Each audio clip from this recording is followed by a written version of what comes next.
누구도 손대선 안 되는 돌탑 꼭대기에 학 한 마리가 알을 낳았다. 그리고 사찰엔 이상한 일이 벌어지기 시작했다.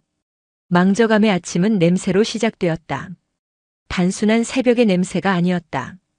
이슬을 머금은 풀 비린내나 젖은 흙냄새 따위가 아니었다. 그것은 땅 깊은 곳, 오랫동안 닫혀있던 광의 문을 열었을 때와 같은 쿰쿰하고 서늘한 냄새였다. 존재하지만 실체가 없는 기억의 가장 낮은 곳에 가라앉은 무언가가 수면 위로 떠오르는 듯한 근원을 알 수 없는 냄새. 그 냄새는 소리 없는 경종처럼 잠들어 있던 모든 것을 미세하게 흔들었다. 도림은 그 냄새에 가장 먼저 눈을 떴다.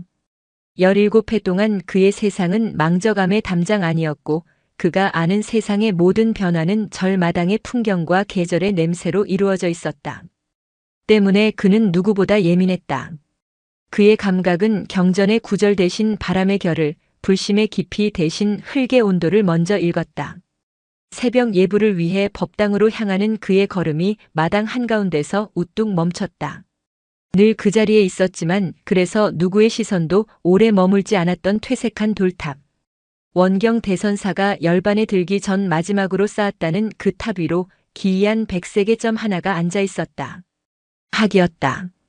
서리빨 같은 흰 깃털은 이제 막 세상을 밀어내고 솟아오른 새벽 여명 속에서도 스스로 빛을 발하는 듯했다. 긴 목을 접어 등에 묻고 한쪽 다리로 아슬아슬하게 몸을 지탱한 채 미동도 하지 않았다. 마치 수백 년 전부터 그곳에 있었던 돌 중 하나가 문득 생명을 얻어 학의 형상을 취한 것만 같았다. 망저감은 깊은 산속, 인간의 발길이 쉬이 닿지 않는 곳에 자리했다. 새들이 없는 것은 아니었으나 저토록 크고 고고한 학이, 그것도 하필이면 대선사의 유언이 깃든 돌탑 위에 내려앉은 것은 처음 있는 일이었다. 저 탑이 무너지는 날 망저감의 물줄기도 끊어질 것이다. 원경 대선사의 유언은 예언처럼 절의 기둥을 맴돌았다.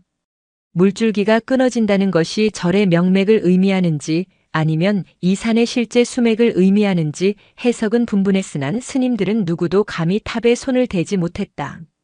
세월이 흘러 돌 틈에 낀 이끼가 돌의 원래 색을 덮고 꼭대기 돌이 비바람에 조금씩 기울어져도 그것은 그저 바라보아야 할 시간의 흐름일 뿐이었다. 도림의 기척에 다른 스님들도 하나둘 마당으로 나왔다. 그들의 시선 역시 일제히 탑 위의 학에게로 향했다. 웅성거림이 안개처럼 퍼져나갔다. 학이라니 길조인가 흉조인가. 하필이면 원경 대선사님의 탑 위의 불길하구나. 수행의 깊이를 논하는 목소리들은 온데간데 없고 미지의 현상 앞에 나약한 인간의 불안만이 공기를 채웠다. 특히 계율을 중시하고 매사에 엄격한 법은 스님의 표정은 굳다 못해 깨질 듯했다. 저 요망한 것을 당장 쫓아내야 합니다. 대선사님의 혼이 깃든 탑을 어디 감히 짐승이. 그가 당장이라도 탑으로 달려갈 듯 소매를 걷어붙이자 묵묵히 그 광경을 지켜보던 주지 지산 스님이 나직이 입을 열었다. 그만두어라. 목소리는 낮았지만 그 안에 담긴 무게는 절 전체를 짓누르는 듯했다. 모든 소음이 일시에 멎었다. 저 아이를 건드리지 마라.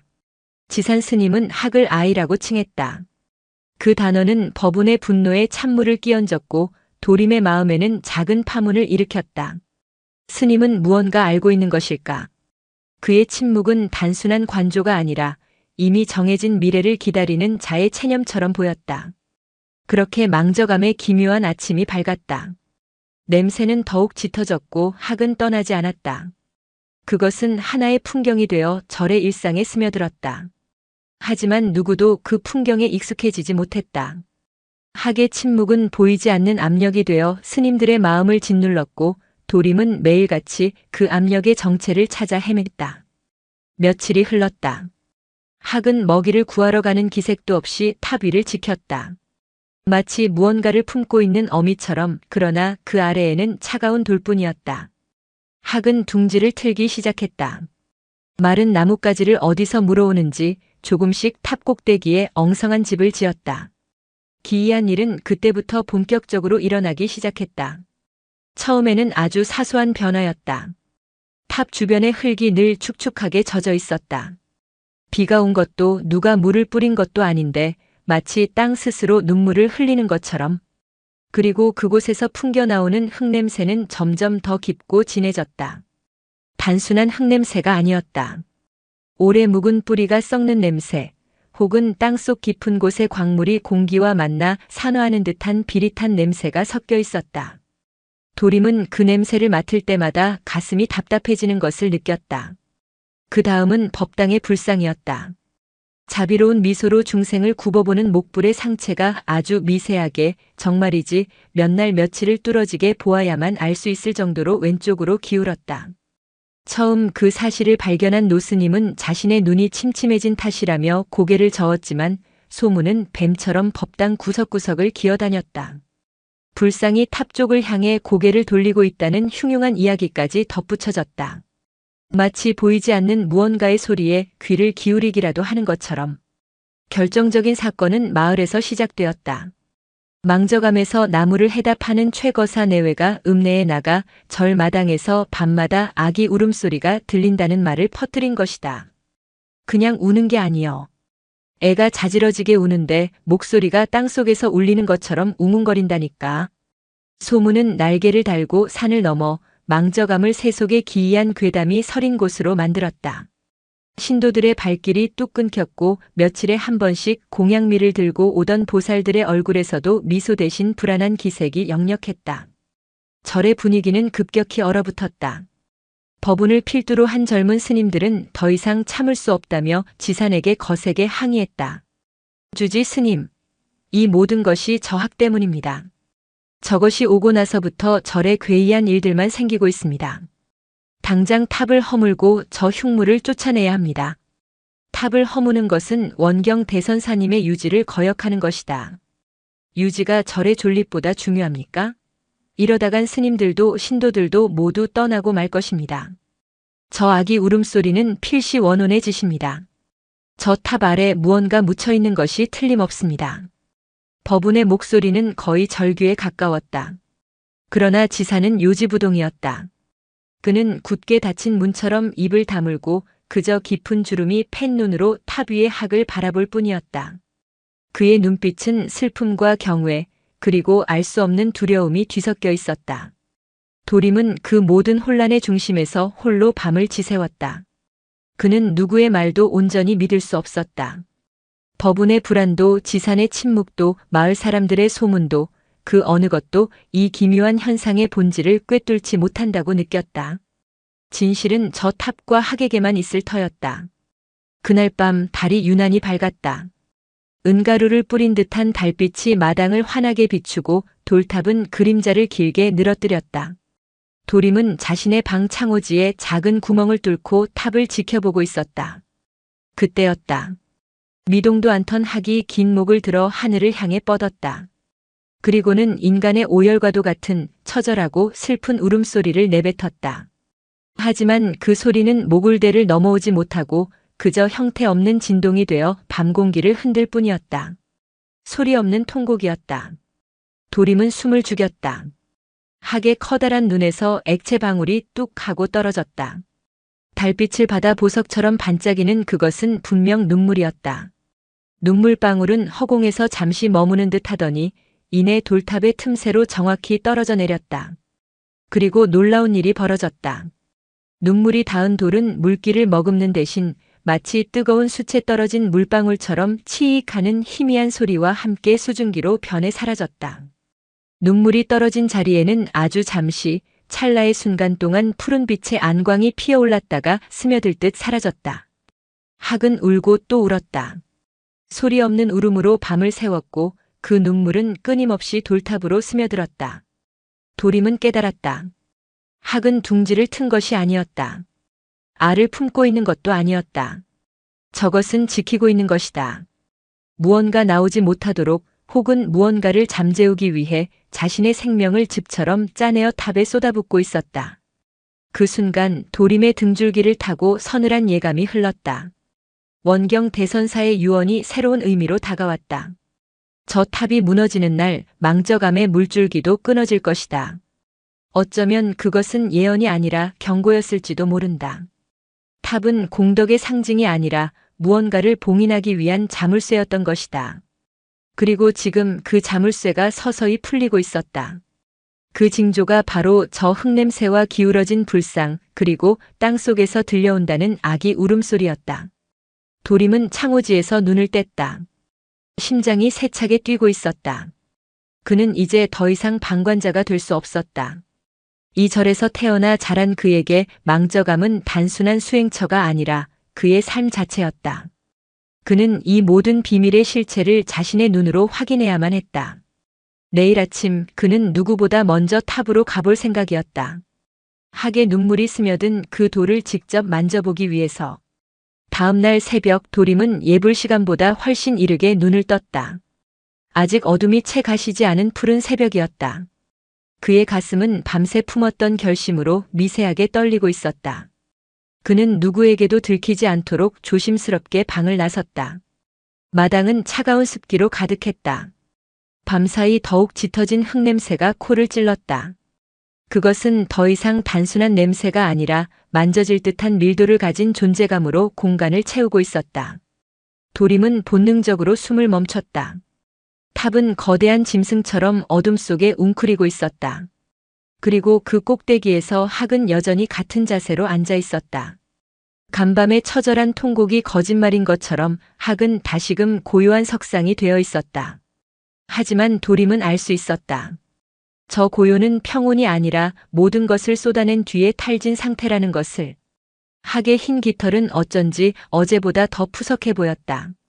도림은 탑의 그림자 속으로 몸을 숨기며 조심스럽게 다가갔다. 심장이 목구멍까지 차오르는 듯 했다. 탑에 손을 대는 것은 금기였다. 수십 년간 누구도 어기지 않은 불문율이었다. 하지만 그는 이제 그 금기를 깨야만 했다. 그는 탑의 중간 부분, 간밤에 학의 눈물이 떨어졌던 지점으로 손을 뻗었다. 이끼가 두껍게 낀 돌의 표면은 예상대로 차갑고 축축했다. 하지만 손가락 끝에 닿는 감각이 무언가 달랐다. 냉기 속에 아주 미미한 살아있는 생물의 심장박동 같은 온기가 느껴졌다. 도림은 저도 모르게 마른 침을 삼켰다. 그는 돌틈을 더듬었다.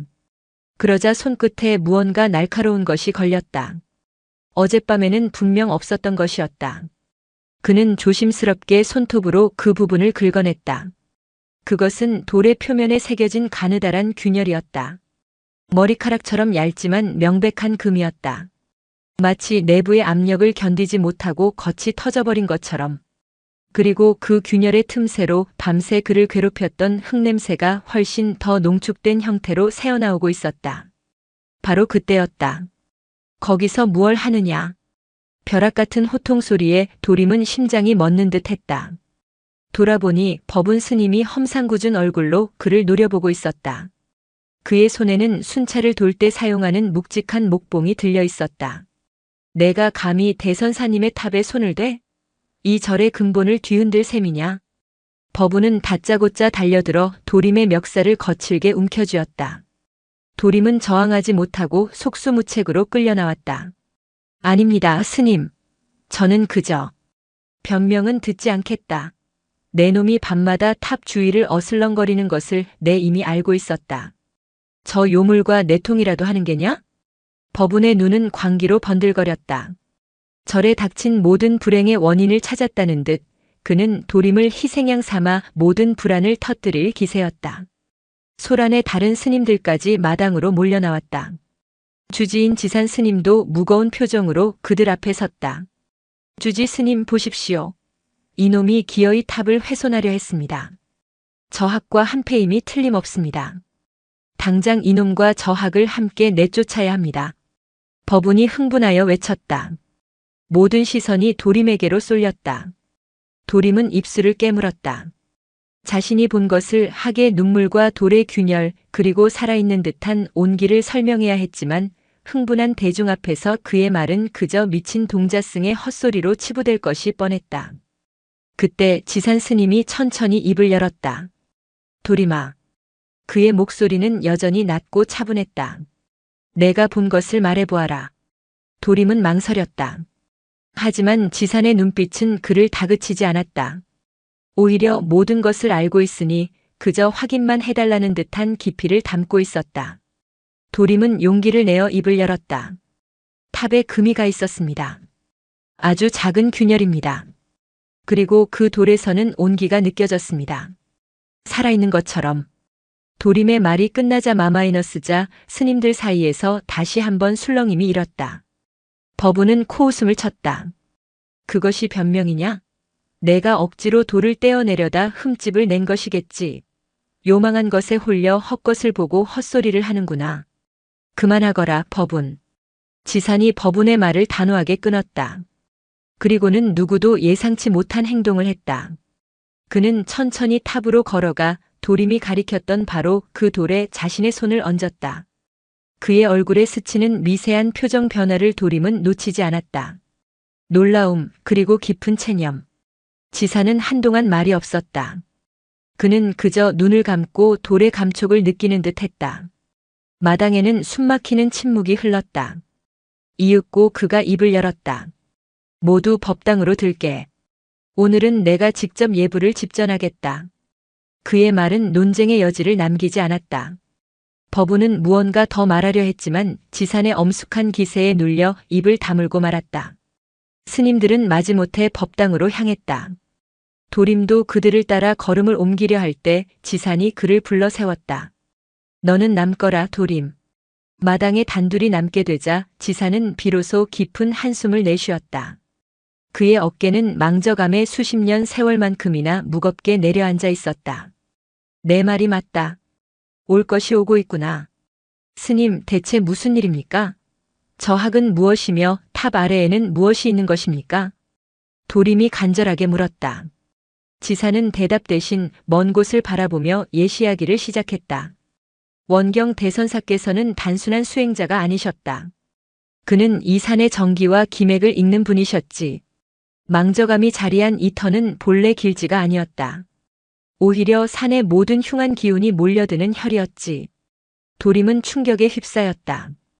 그가 평생을 살아온 이 절이 흉지라니. 대선사께서는 당신의 기력과 법력으로 그 흉한 기운을 억누르고 이곳에 절을 세우셨다. 하지만 그것만으로는 부족했지. 산의 흉한 기운이 응축되어 하나의 생명과 같은 것을 만들어내기 시작했다. 눈에도 보이지 않고 형태도 없지만 산을 병들게 하고 사람의 마음을 황폐하게 만드는 그런 존재였다. 사람들은 그것을 테라 불렀다. 산이 잉태한 재앙이라는 뜻이었지. 지산의 목소리는 낮게 가라앉아 있었다. 대선사께서는 열반에 드시기 전 마지막 남은 모든 정기를 쏟아부어 그 태를 봉인하셨다. 그것이 바로 저 탑이다. 저것은 공덕탑이 아니라 봉인탑이다. 탑의 돌 하나하나가 대선사님의 법력이 깃든 경문과도 같은 것이지. 도림은 그제야 모든 조각이 맞춰지는 것을 느꼈다. 흙냄새, 기울어진 불상, 아기 울음소리, 그것은 봉인된 태가 깨어나려 하는 소리였다. 그렇다면 저 학은 태를 봉인할 때 함께 깃든 산의 선한 기운, 즉 산신의 화신일 것이다. 수십 년간 봉인이 약해지자 스스로 몸을 드러내어 마지막 힘을 다해 봉인을 지키고 있는 게야. 저 학의 눈물은 산의 정기 그 자체다. 하지만 그것도 이제 한계에 다다른 듯 하구나. 지사는 비통한 표정으로 탑 위에 학을 올려다보았다. 원경 대선사님의 유언, 탑이 무너지면 망저감의 물줄기가 끊어진다는 말은 봉인이 풀리면 흉한 기운이 터져나와 이 산의 모든 생명력을 집어삼킬 것이라는 경고였던 게다. 망연자실한 도림의 귀에 지산의 마지막 말이 비수처럼 꽂혔다. 우리가 할 수 있는 일은 없다. 그저 지켜볼 뿐. 이것이 망저감의 업이고 우리의 운명이다. 체념. 그것은 지산이 오랫동안 지고 온 무거운 짐의 정체였다. 그는 모든 것을 알고 있었지만 거대한 운명 앞에서 한낱 인간인 자신이 할 수 있는 것은 아무것도 없다고 믿고 있었다. 하지만 도림은 달랐다. 그의 젊은 혈기는 그 체념을 받아들일 수 없었다. 운명이라는 말로 모든 것을 포기하기에는 그가 지켜야 할 이절과 스님들에 대한 애착이 너무나도 컸다. 그날 이후 도림은 밤낮으로 탑을 살폈다. 그는 더 이상 숨지 않았다. 지산의 묵인 아래 그는 탑의 변화를 가장 가까이에서 기록하는 유일한 관찰자가 되었다. 균열은 점점 더 많아지고 길어졌다. 이제는 실금이 아니라 손가락이 들어갈 정도의 틈으로 벌어졌다. 틈새로 새어나오는 흙냄새는 역겨울 정도의 악취로 변해갔고 밤마다 들려온다는 아기 울음소리는 이제 스님들의 귀에도 선명하게 들리기 시작했다. 그것은 더 이상 아기의 울음소리가 아니었다. 원한에 찬 여인의 통곡 같기도 하고 굶주린 짐승의 울부짖음 같기도 한 이 세상의 것이 아닌 소리였다. 법운을 비롯한 스님들은 극도의 공포에 사로잡혀 방 안에 틀어박혀 나오지 않았다. 오직 지산과 도림만이 마당을 지켰다. 탑 위의 학은 눈에 띄게 쇠약해져 갔다. 윤기를 잃은 깃털은 회색빛으로 변했고 꼿꼿하던 자세도 구부정하게 무너져 내렸다. 하지만 학은 울음을 멈추지 않았다. 마지막 남은 생명의 진해까지 모두 짜내려는 듯 그 눈에서는 눈물 대신 핏방울이 떨어져 내리기 시작했다. 핏방울이 탑에 닿을 때마다 탑 전체가 경기를 일으킨 듯 희미하게 진동했다. 도림은 무력감에 주먹을 쥐었다. 그가 할 수 있는 것은 아무것도 없었다. 그저 쓰러져가는 학의 모습을 그리고 거대한 재앙을 예고하며 벌어지는 탑을 지켜보는 것 외에는. 그러던 어느 날 밤 도림은 원경 대선사의 사리탑 앞에서 기도를 올리다 잠이 들었다. 그는 꿈을 꾸었다. 꿈속에서 원경 대선사가 나타나 피를 흘리는 학을 가리키며 무언가 말을 하려 했다. 하지만 아무런 소리도 들리지 않았다. 대선사는 안타까운 표정으로 입만 뻥긋거리다 이내 손가락으로 탑의 가장 아랫부분을 가리켰다. 그리고 그곳을 3번 두드렸다. 잠에서 깨어난 도림의 온몸은 식은 땀으로 젖어 있었다. 그는 꿈의 의미를 필사적으로 되짚었다. 가장 아랫부분 탑의 기반석. 무언가 그곳에 있을 것이다. 봉인을 유지할 마지막 열쇠 혹은 이 모든 것을 끝낼 수 있는 실마리가. 도림은 결심했다. 그는 더 이상 운명을 기다리지 않을 것이다. 스스로 그 운명 속으로 걸어 들어가기로 마음먹었다. 설령 그것이 자신을 파멸로 이끈다 할지라도. 그는 어둠을 뚫고 봉인탑을 향해 달려갔다. 비가 내리기 시작하고 있었다. 하늘에 구멍이라도 뚫린 듯 했다. 장대비가 어둠을 꿰뚫으며 수직으로 쏟아져 내렸다. 한치 앞을 분간하기 어려울 정도의 억수 같은 비였다. 바람은 거대한 채찍이 되어 산 전체를 후려쳤고 나뭇가지들은 비명을 지르며 꺾여나갔다. 이따금씩 터지는 번개의 섬광이 칠흑 같은 어둠을 몰아내며 망저감의 위태로운 풍경을 찰나의 순간 동안 드러냈다. 도림은 비에 젖은 생쥐꼴로 봉인탑 앞에 서 있었다. 그의 온몸은 빗물인지 땀인지 모를 액체로 범벅이었고 세차게 몰아치는 바람에 금방이라도 쓰러질 듯 위태로웠다. 하지만 그의 두 눈은 꿈속에서 원경 대선사가 가리켰던 탑의 가장 아랫부분 거대한 기반석에 고정되어 있었다. 밤마다 들려오던 기이한 울음소리는 이제 폭우와 천둥 소리에 묻혀 들리지 않았다. 하지만 도림은 느낄 수 있었다. 땅 전체가 절마당의 흙 한 줌까지도 거대한 북처럼 웅웅하고 울리고 있다는 것을. 봉인된 태가 바깥 세상의 이 거대한 소란에 호응이라도 하듯 마지막 힘을 다해 날뛰고 있었다. 탑 위의 학은 거의 형체를 알아볼 수 없을 정도였다. 억센 비바람에 깃털은 모두 뽑혀나가고 앙상한 뼈대만이 남아 위태롭게 탑을 붙들고 있었다. 그것은 더 이상 생명체라기보다는 자신의 사명에 붙들린 하나의 처절한 상징처럼 보였다. 기반석 그곳에 무엇이? 도림은 꿈의 계시를 따라 기반석 주변을 더듬기 시작했다. 거칠고 차가운 돌의 표면을 훑어내리는 그의 손끝에 무언가 매끄러운 감촉이 느껴졌다. 이끼와 흙을 걷어내자 손바닥만 한 크기의 작은 돌 하나가 기반석의 한가운데에 박혀있는 것이 드러났다. 다른 돌들과는 확연히 다른 칠흑같이 검고 표면이 매끄러운 옥석이었다. 마치 거대한 바위에 박힌 눈동자처럼 그 돌은 기이한 존재감을 발산하고 있었다. 도림은 저도 모르게 그 옥석에 손을 가져갔다. 그 순간이었다. 콰르릉 마이너스. 하늘이 찢어지는 듯한 굉음과 함께 거대한 번개가 바로 눈앞의 봉인탑 꼭대기를 내리쳤다. 도림은 반사적으로 눈을 감았다 떴다. 눈앞이 온통 새하얗게 변했다가 다시 어둠에 잠겼다. 귀가 먹먹했다. 거대한 충격파가 그의 몸을 덮쳤다. 크악! 도림은 몇 걸음 뒤로 나자빠졌다. 정신을 차렸을 때 그의 눈에 들어온 것은 믿을 수 없는 광경이었다. 봉인탑의 꼭대기 학이 위태롭게 앉아있던 부분이 번개에 맞아 산산조각 나 있었다. 돌 파편들이 비와 함께 사방으로 흩날렸다. 그리고 그 중심에서 앙상하게 말라 비틀어졌던 학의 형체가 검은 재가 되어 바람에 흩어지고 있었다. 마지막 남은 산의 전기가 그 거대한 하늘의 분노 앞에서 완전히 소멸해버린 것이다. 수호자가 사라졌다. 그것을 신호로 탑 전체가 미친 듯이 흔들리기 시작했다. 돌과 돌 사이의 틈이 쩍쩍 벌어지며 그 안에서 짙은 안개와도 같은 검은 기운이 뿜어져 나왔다. 기운은 끔찍한 악취를 동반하고 있었다. 모든 생명을 부패시키는 듯한 죽음의 냄새였다. 안 돼! 도림은 절규하며 무너지는 탑을 향해 달려갔다. 그는 미친 사람처럼 온몸으로 탑을 부여잡았다.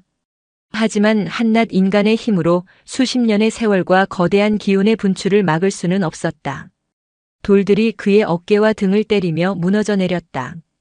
고통을 느낄 새도 없었다. 와르르르 마이너스. 결국 탑의 상층부 절반이 굉음을 내며 완전히 붕괴했다. 뿌연 흙먼지와 돌무더기 속에서 도림은 피를 흘리며 기침을 해댔다. 그는 무너진 탑의 잔해 속에서 무언가를 필사적으로 찾았다. 그리고 그는 그것을 발견했다. 탑의 중심부, 원래라면 가장 단단하게 결속되어 있어야 할 자리에서 나온 것이었다. 그것은 알껍데기였다. 타조알만 한 크기에 하지만 돌처럼 단단하고 표면에는 붉은 혈관 같은 무늬가 새겨진 기괴한 알. 그 알은 이미 깨져 있었고 안은 텅 비어 있었다. 마치 부화한 지 얼마 되지 않은 것처럼 껍데기 안쪽에는 점액질의 액체가 희미하게 남아 있었다. 태는 이미 오래전에 형체를 얻어 부화했던 것이다. 학은 빈 껍데기를 이미 세상으로 나와버린 재앙의 잔재를 지키고 있었던 것뿐이다. 도림은 허탈감에 무너져 내렸다. 모든 것이 끝났다고 생각했다. 그때 그의 손끝에 차갑고 매끄러운 감촉이 닿았다. 깨진 알껍데기 옆에 작은 돌 하나가 뒹굴고 있었다. 그가 조금 전 기반석에서 보았던 바로 그 칠흑의 옥석이었다. 탑이 무너지면서 기반석에 박혀있던 그것이 튕겨나온 모양이었다. 그런데 이상했다. 아까와는 달리 옥석은 더 이상 칠흑같이 검지 않았다. 마치 내부에서부터 빛을 발하는 것처럼 은은한 백색의 빛을 띠고 있었다. 그리고 그 표면에는 이전에는 보이지 않던 희미한 금빛 문양이 새겨져 있었다. 그것은 날개를 활짝 편 학의 모습이었다. 이것은 도림이 홀린 듯 옥석을 집어들었을 때였다. 도림아, 무사하냐? 주지 지산 스님이 법운을 비롯한 다른 스님들과 함께 횃불을 들고 마당으로 달려나왔다. 그들은 무너진 탑과 피투성이가 된 도림을 보고 경악을 금치 못했다. 주지 스님 탑이. 도림이 말을 채 잇기도 전에 지산의 시선은 도림의 손에 들린 옥석에 꽂혔다. 그의 얼굴이 하얗게 질렸다. 그 돌은 진원석이다. 대선사께서 봉인의 핵심으로 박아넣은. 지산이 절망적으로 외쳤다. 진원석이 뽑혔으니 이제 모든 것이 끝이다. 태가 완전히 풀려나고 말 것이다. 그의 말이 끝나기 무섭게 땅의 울림이 더욱 거세졌다. 무너진 탑의 잔해 아래 이제는 기반석만 덩그러니 남은 그 자리에서부터 땅이 갈라지기 시작했다. 시커먼 균열이 거미줄처럼 절마당 전체로 퍼져나갔다. 그리고 그 균열의 틈새로 검은 기운이 분수처럼 솟구쳐 올랐다. 스님들은 공포에 질려 비명을 질렀다. 법운은 이미 혼절 직전이었다. 검은 기운은 하나의 형체를 만들어가기 시작했다. 그것은 아기 같기도 짐승 같기도 한 기괴한 형상이었다. 수십 년간 땅속에 갇혀있던 순수한 아기와 원념의 결정체. 그것이 바로 태의 본 모습이었다. 태는 자신을 억압했던 모든 것에 대한 증오를 담아 가장 가까이 있는 도림을 향해 손을 뻗었다. 도림은 압도적인 공포 앞에서 몸이 굳어버렸다. 피할 수도 막을 수도 없었다. 죽음의 그림자가 그를 덮치는 순간 그의 손에 들린 옥석, 진원석이 갑자기 뜨거운 빛을 발하기 시작했다. 빛은 도림의 손을 떠나 공중으로 떠올랐다. 그리고는 스스로 회전하며 점점 더 강렬한 빛을 뿜어냈다. 그 빛 속에서 돌에 새겨져 있던 학의 문양이 살아 움직이는 것처럼 펼쳐졌다. 그것은 더 이상 작은 돌이 아니었다. 하나의 태양처럼 빛나는 거대한 빛의 구체였다.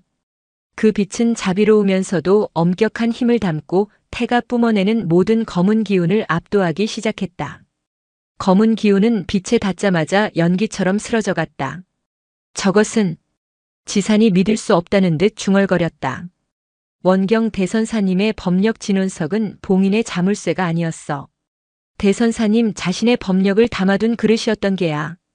그제야 모든 것이 이해되었다. 원경 대선사는 봉인이 언젠가 풀릴 것을 알고 있었다. 그는 재앙을 그저 가두어 둔 것이 아니었다. 그는 자신의 모든 것을 걸고 그 재앙을 정화할 마지막 수단을 남겨두었던 것이다. 학은 그 수단이 발동할 때까지 시간을 벌어주는 파수꾼이었고 탑은 법력을 보존하기 위한 보호막이었다. 번개는 탑을 파괴한 것이 아니라 마지막 남은 껍데기를 부수고 그 안에 진짜 힘을 깨운 각성의 신호였다. 빛의 구체는 점점 더 커져 망저감 전체를 대낮처럼 밝혔다. 마침내 태의 형상은 그 빛 속으로 완전히 흡수되어 흔적도 없이 사라졌다. 땅의 울림이 멎고 갈라졌던 대지가 아물듯이 닫혔다. 그리고 빛의 구체는 마지막으로 한번 강렬하게 타오르더니 이내 수억 개의 빛가루가 되어 하늘로 흩어졌다. 칠흑 같던 밤하늘은 그 빛가루들로 인해 은하수가 쏟아진 듯 아름답게 반짝였다. 폭우가 거짓말처럼 멎었다. 정적이 찾아왔다. 끔찍했던 밤이 끝나고 모든 것이 원래대로 돌아온 것 같았다. 하지만 아무것도 예전 같지 않았다. 봉인탑은 허물어져 가장 아래의 기반석 한 장만이 덩그러니 남아있었다. 도림은 그 자리에 주저앉았다. 그의 손에는 빛을 잃고 평범한 돌멩이로 돌아온 진원석이 쥐어져 있었다. 모든 기운을 소진한 돌은 이제 미지근한 온기만을 품고 있었다. 스님들은 넋을 잃고 그 광경을 바라보았다. 지사는 무너진 탑의 잔해 앞에 무릎을 꿇고 조용히 합장했다. 그의 눈에서는 뜨거운 눈물이 흐르고 있었다. 그것은 공포나 슬픔의 눈물이 아니었다. 수십 년간 자신을 짓눌러왔던 거대한 업보의 사슬에서 비로소 풀려난 자의 안도와 참회의 눈물이었다. 도림은 문득 깨달았다. 원경 대선사가 남긴 유언의 진짜 의미를. 탑이 무너질 때 망저감의 물줄기도 끝날 것이다. 그것은 저주나 예언이 아니었다. 하나의 과정에 대한 설명이었다. 낡은 시대의 업을 봉인했던 탑이 무너짐으로써 비로소 망저감을 짓누르던 흉한 기운의 흐름 물줄기 끝나고 새로운 시작을 맞이할 수 있다는 뜻이었던 것이다. 공덕이란 쌓는 것이 아니라 끊어내고 비워내고 새로이 흐르게 하는 마음이었다. 대선사는 탑을 쌓은 것이 아니라 하나의 거대한 질문을 남겼던 것이다. 훗날의 제자들이 그 뜻을 깨닫고 스스로 낡은 껍데기를 부술 용기를 낼 수 있는지 시험했던 것이다. 그날 새벽 동쪽 하늘에서 비친 첫 햇살은 유난히 따스하고 찬란했다. 그 햇살 아래 망저감은 길고 길었던 밤의 속박에서 벗어나 새로운 아침을 맞이하고 있었다. 밤의 광기가 휩쓸고 간 자리는 기이할 정도로 고요했다.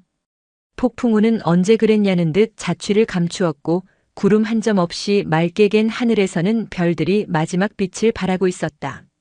어둠이 옅어지며 드러나는 망저감의 마당은 처참했다. 거대한 존재가 핥히고 간 상처처럼 땅은 패이고 부서진 돌덩이들이 사방에 널브러져 있었다. 수십 년간 절의 중심을 지켜온 봉인탑은 이제 흔적만 남은 채 그 위에 군림하던 시간의 무게를 모두 내려놓은 듯 보였다. 스님들은 동이 틀 때까지 뜬 눈으로 밤을 새웠다. 그들의 얼굴에는 아직 공포의 잔영이 남아있었지만 그 밑에는 더 큰 감정, 바로 형언할 수 없는 해방감이 자리하고 있었다. 저를 짓누르던 보이지 않는 압력이 그들의 어깨와 정신을 짓누르던 음습한 기운이 거짓말처럼 사라져 있었다. 공기가 달았다. 들이마시는 숨결 하나하나가 폐부 깊숙한 곳까지 정화하는 듯 했다. 도림은 엉망이 된 법당 한 구석에 앉아 손에 쥔 진원석을 가만히 내려다보았다. 밤새 천지를 뒤흔들던 빛과 열기는 모두 사라지고 이제는 그저 강가에서 흔히 볼 수 있는 평범한 조약돌처럼 보였다. 하지만 그의 손바닥에는 미약하지만 분명한 온기가 전해져 오고 있었다. 그것은 원경 대선사의 체온일까 아니면 자신의 심장박동이 돌에 옮겨간 것일까?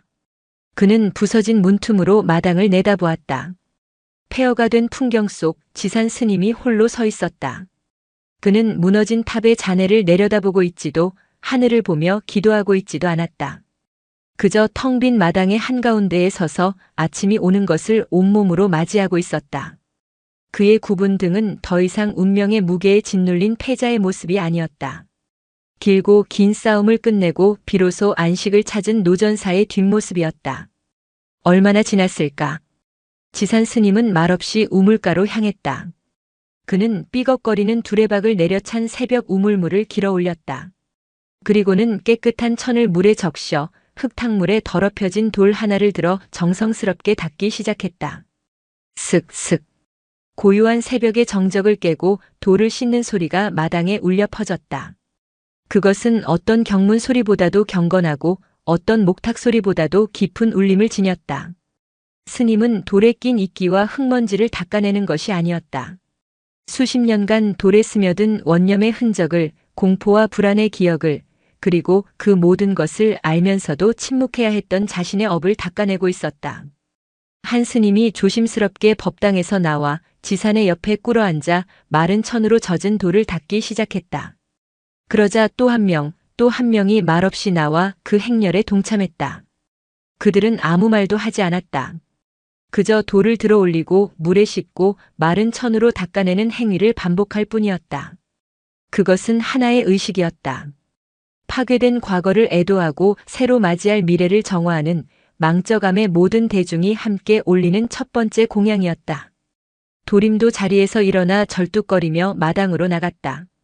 그가 돌 하나를 집어들자 밤새 그를 몰아세웠던 법운 스님이 황급히 다가와 그의 팔을 붙들었다. 몸도 성치 않은데 쉬거라. 법운의 얼굴에는 더 이상 이전의 오만함이나 분노가 남아있지 않았다. 깊은 부끄러움과 참회가 그 자리를 대신하고 있었다. 그는 자신의 어리석음이 하마터면 모든 것을 돌이킬 수 없는 파국으로 몰아넣을 뻔했다는 사실을 뼈저리게 깨달은 것이다. 그는 도림의 눈을 마주치지 못하고 고개를 떨구었다. 미안하다 도림. 내가 어리석었다. 스님. 도림은 희미하게 미소 지었다. 저희 모두 어리석었습니다. 두려움에 눈이 멀어 대선사님의 깊은 뜻을 헤아리지 못했으니까요. 두 사람은 한동안 말이 없었다. 법운은 이내 떨리는 손으로 돌 하나를 집어들고 누구보다 열심히 닦기 시작했다. 그의 눈에서 뜨거운 눈물이 뚝뚝 떨어져 돌 위를 적셨다.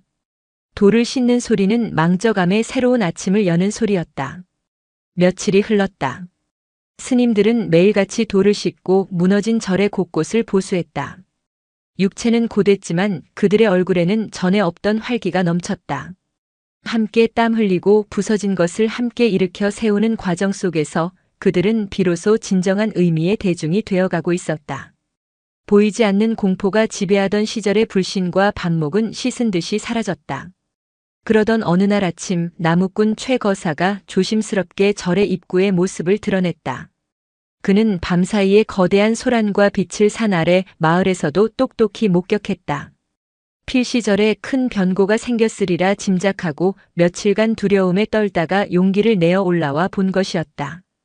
그의 눈에 비친 망적함의 풍경은 예상과는 전혀 달랐다. 폐허가 되었거나 원혼이 떠도는 음산한 곳이 아니었다. 탑은 사라졌지만 마당은 그 어느 때보다 깨끗하게 정돈되어 있었고 스님들은 함께 기왓장을 나르며 환하게 웃고 있었다. 특히 마당 한편에 가지런히 쌓여가는 뽀얀 속살을 드러낸 돌들은 마치 새로 태어난 뼈처럼 성스러워 보이기까지 했다. 최거사가 어쩔 줄 몰라 쭈뼛거리고 있자 도림이 먼저 다가가 합장하며 인사를 건넸다. 오랜만입니다, 거사님. 무슨 일로 오셨습니까? 그게 밤에 하도 시끄러워서 혹시 무슨 일이라도 있나 해서. 최거사는 말을 흐렸다. 자신이 퍼뜨렸던 아기 울음소리 괴담이 떠올라 얼굴이 화끈거렸다. 도림은 그의 마음을 안다는 듯 부드럽게 웃었다. 이제 그 소리는 들리지 않을 겁니다. 산이 길고 아픈 잠에서 깨어났거든요. 걱정 마시고 목이 마르실 테니 시원한 약수라도 한잔하고 가십시오. 도림은 최거사를 절 안으로 안내했다. 그가 건넨 약수는 유난히 맑고 달았다. 최거사는 약수를 마시며 스님들이 일하는 모습을 가만히 지켜보았다. 그들의 얼굴에는 그늘 한 점 없었다. 그는 깨달았다. 망저감에 깃들어 있던 것은 원혼이나 저주가 아니었다는 것을. 그것이 무엇이었든 이제는 사라지고 그 자리에 평온과 희망이 깃들었다는 것을. 최거사는 그날 마을로 내려가 자신이 본 것을 사람들에게 이야기했다. 망저감의 스님들이 부처님처럼 환한 얼굴로 돌을 닦고 있더라는 이야기, 절의 약수가 그 어느 때보다 달고 시원했다는 이야기, 그리고 더 이상 그 기분 나쁜 흙냄새와 울음소리는 없더라는 이야기를. 소문은 또다시 날개를 달았다. 하지만 이번에는 흉흉한 괴담이 아니라 신비로운 영험담이 되어 퍼져나갔다. 끊겼던 신도들의 발길이 하나둘 이어지기 시작했다. 그들은 무너진 탑의 잔해를 보고 놀라워했지만 이내 절을 감싸고 있는 맑고 평화로운 기운에 감화되어 조용히 기도를 올리고 돌아갔다.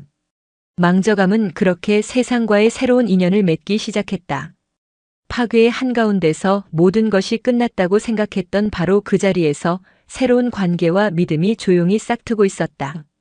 도림은 매일 밤 잠자리에 들기 전 손안의 진운석을 만졌다. 돌은 여전히 따뜻했다. 그는 그 온기를 느끼며 생각했다. 원경 대선사는 단순히 태를 봉인한 것이 아니었다. 그는 이 모든 과정을 계획했던 것이다. 낡고 병든 인연을 부수고 그 아픔을 함께 이겨내는 과정 속에서 더 단단하고 순수한 인연이 맺어지리라는 것을 알고 있었던 것이다. 돌을 씻는 소리가 잦아들 무렵 망저감의 마당에는 수십 년의 때를 벗은 수백 개의 돌들이 햇볕 아래 정갈하게 놓여 있었다. 그것은 더 이상 봉인의 도구가 아니었다. 새로운 시작을 기다리는 희망의 주춧돌이었다. 스님들은 그 돌들을 보며 앞으로 이 돌들로 무엇을 해야 할지 조용히 고민하기 시작했다. 과거를 묻어버릴 새로운 탑을 쌓아야 할까, 아니면 전혀 다른 무언가를 만들어야 할까? 그 답은 아직 누구도 알지 못했다. 하지만 한 가지는 분명했다. 무엇을 만들든 그것은 더 이상 무언가를 가두고 억누르는 것이 아니라 세상과 소통하고 널리 퍼져나가는 것이어야 한다는 사실이었다. 탑이 있던 자리는 이제 텅 빈 공터가 되었다. 덩그러니 남은 거대한 기반석만이 이곳에 무언가 거대한 것이 존재했었음을 희미하게 증명하고 있을 뿐이었다. 그 자리는 망저감의 마당에 생긴 거대한 흉터이자 동시에 가장 햇볕이 잘 드는 장소가 되었다.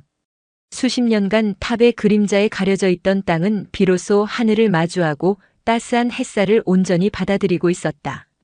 변화는 비단 마당뿐만이 아니었다. 절 전체를 감싸던 미묘한 부조화가 사라졌다. 도림은 법당에 들어섰다가 자신도 모르게 걸음을 멈췄다. 한동안 기이하게 기울어져 있던 목불이 언제 그랬냐는 듯 반듯하게 제자리를 잡고 있었다. 스님들이 힘을 써서 바로잡은 것이 아니었다.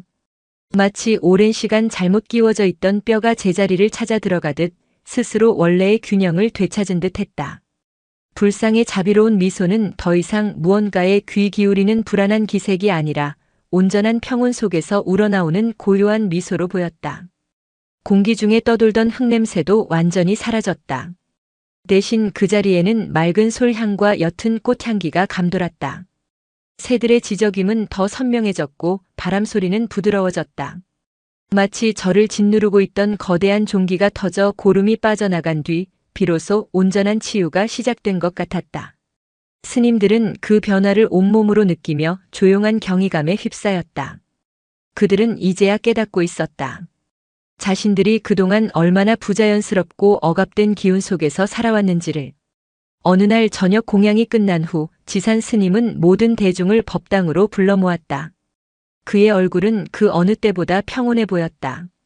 그는 무너진 탑과 그 안에 깃든 비밀에 대해 그리고 원경 대선사의 진짜 의도에 대해 처음으로 소상히 이야기하기 시작했다.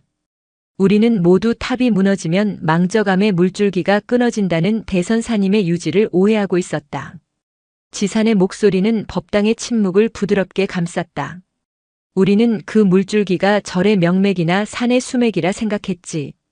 하지만 대선사께서 말씀하신 물줄기란 바로 이 절터에 맺혀있던 흉한 기운의 흐름, 즉 업의 인연을 뜻하는 것이었다.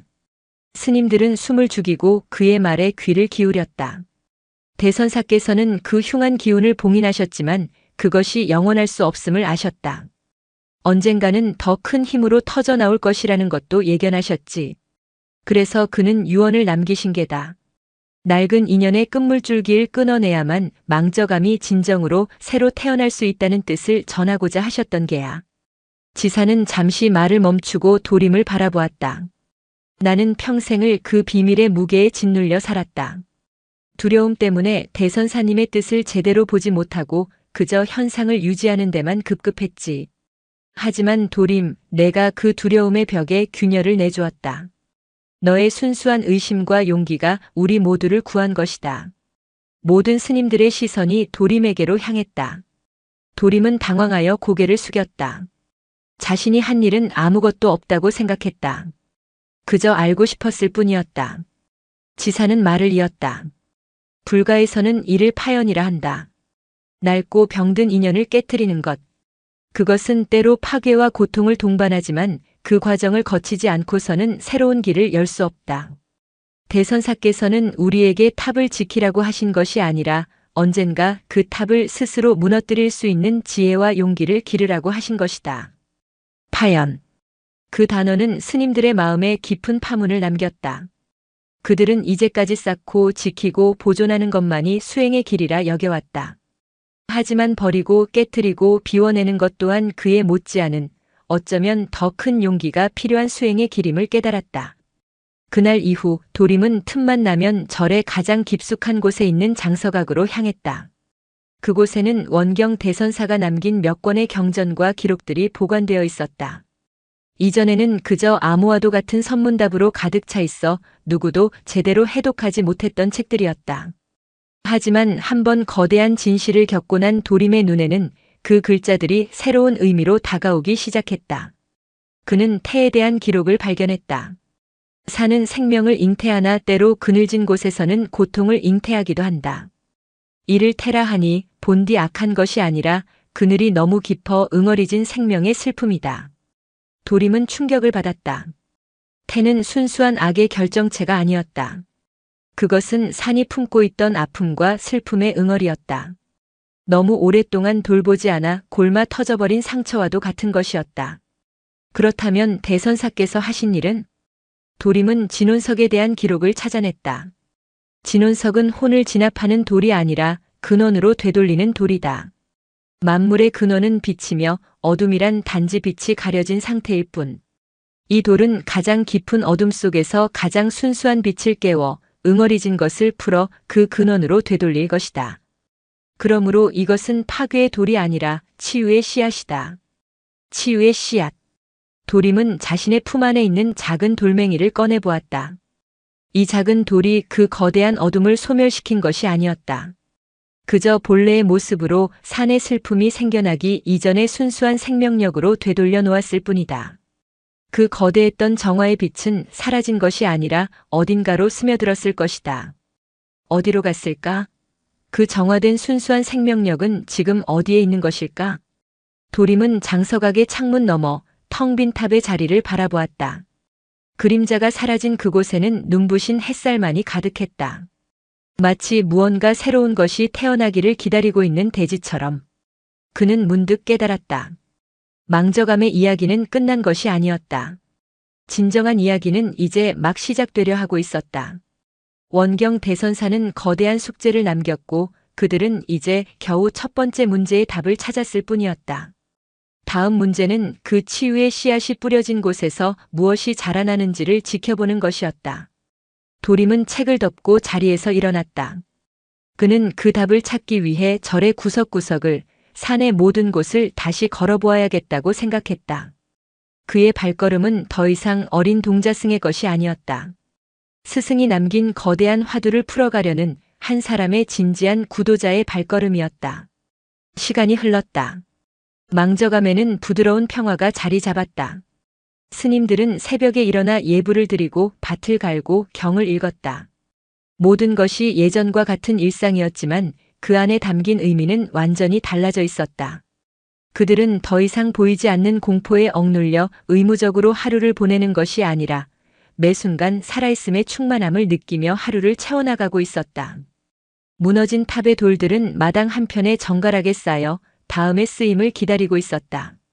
스님들은 더 이상 그 돌들을 보며 과거의 악몽을 떠올리지 않았다.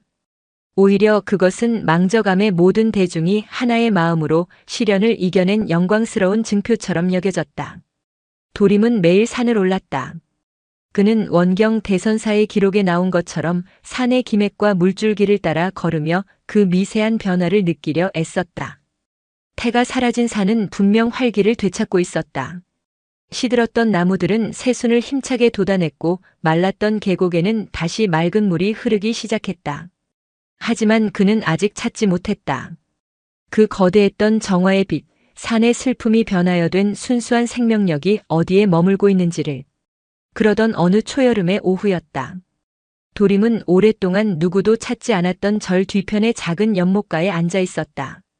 그 연못은 망저감이 세워지기 전부터 있었던 곳으로 사시사철 물이 마르지 않았지만 수온이 너무 차가워 어떤 생물도 살지 못하는 곳이었다.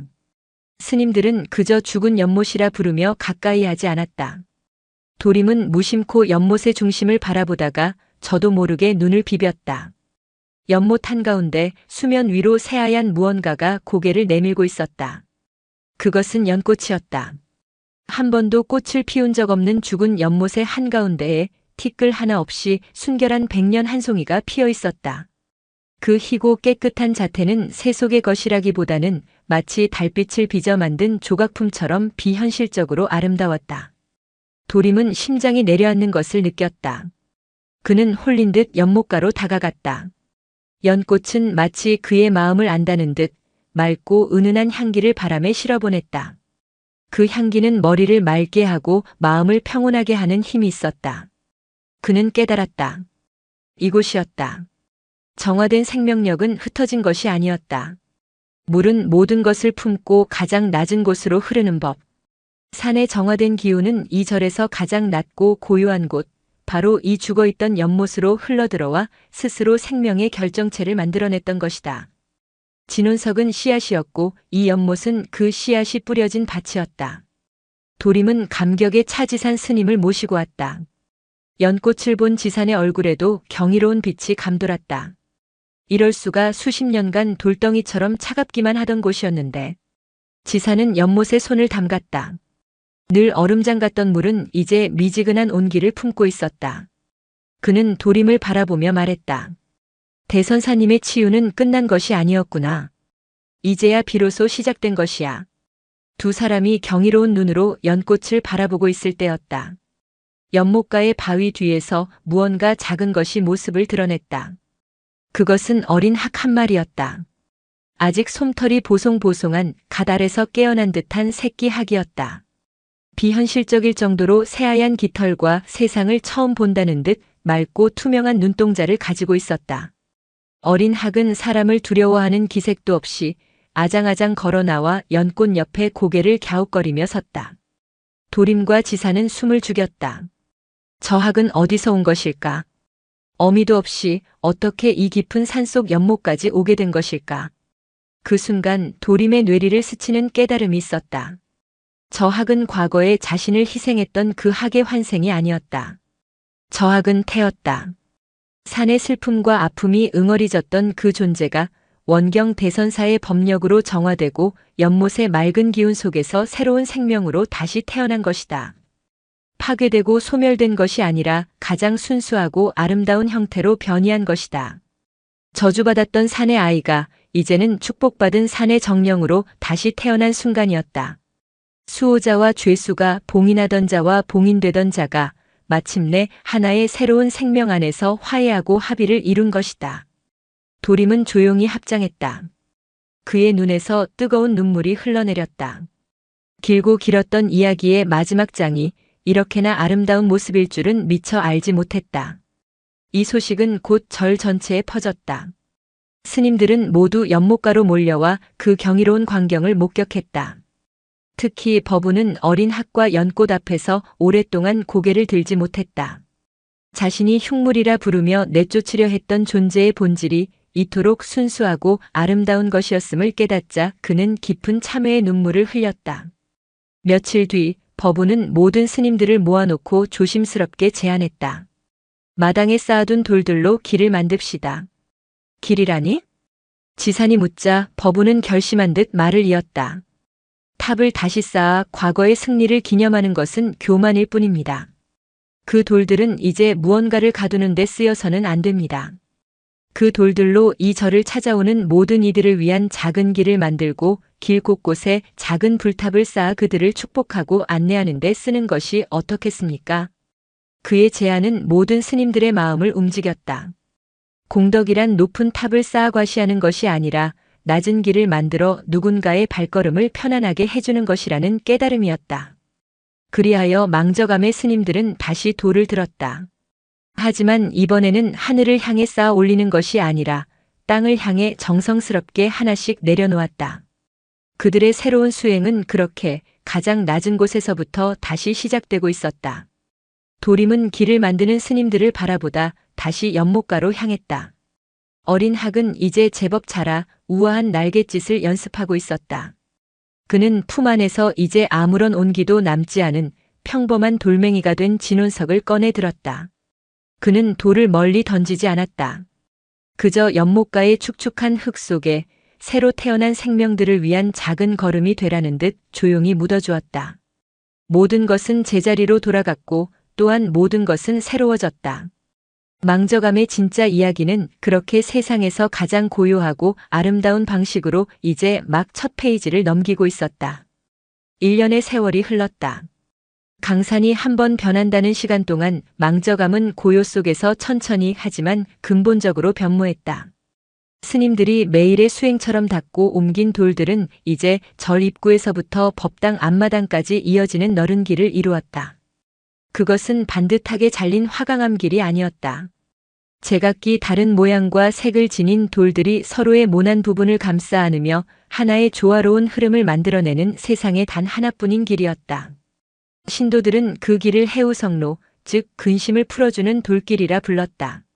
맨발로 길을 걷다 보면 차갑지만 부드러운 돌의 감촉이 발바닥을 통해 마음속 깊은 곳의 불안까지 씻어주는 듯한 기분이 든다고 했다.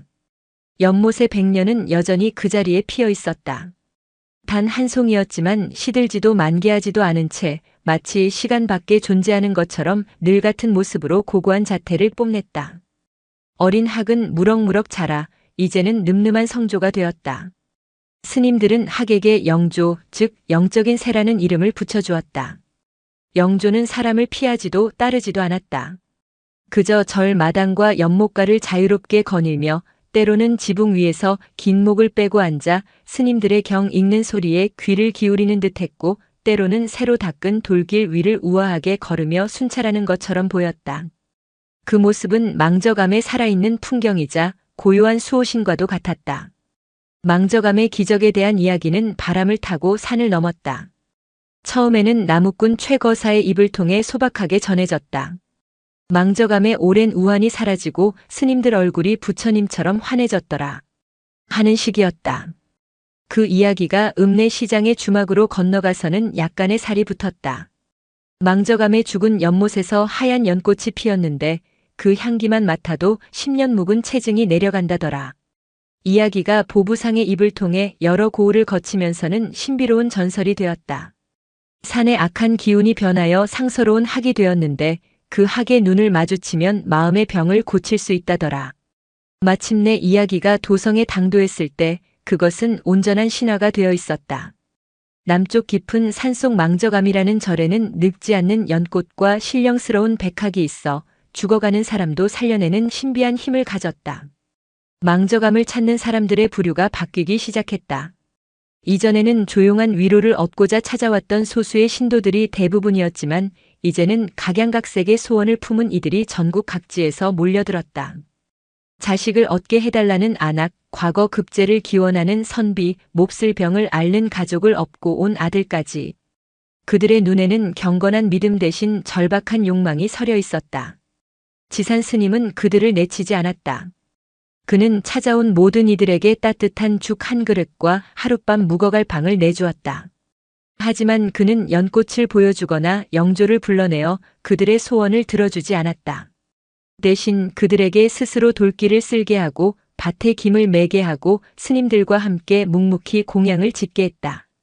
며칠간의 고된 노동과 침묵 속에서 어떤 이들은 자신의 욕망이 얼마나 헛된 것이었는지를 깨닫고 마음의 평안을 얻어 돌아갔다.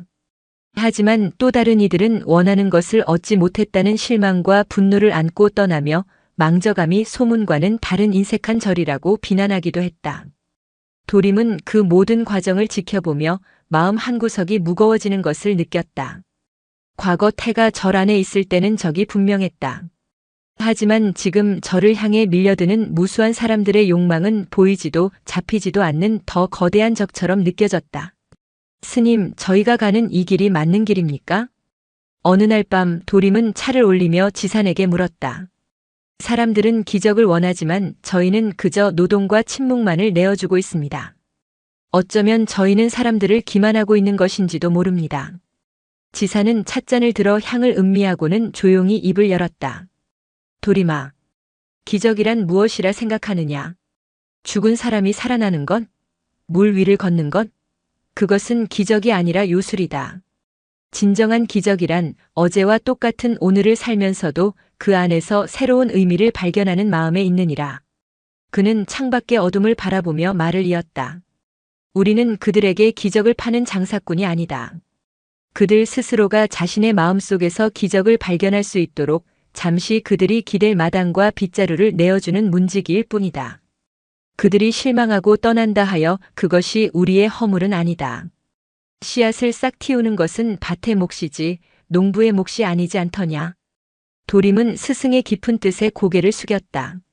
하지만 그의 마음속 불안은 완전히 가시지 않았다. 씨앗을 거부하는 밭도 있지만 때로는 너무나 거대한 욕망이 밭 자체를 망가뜨리러 오는 경우도 있지 않을까?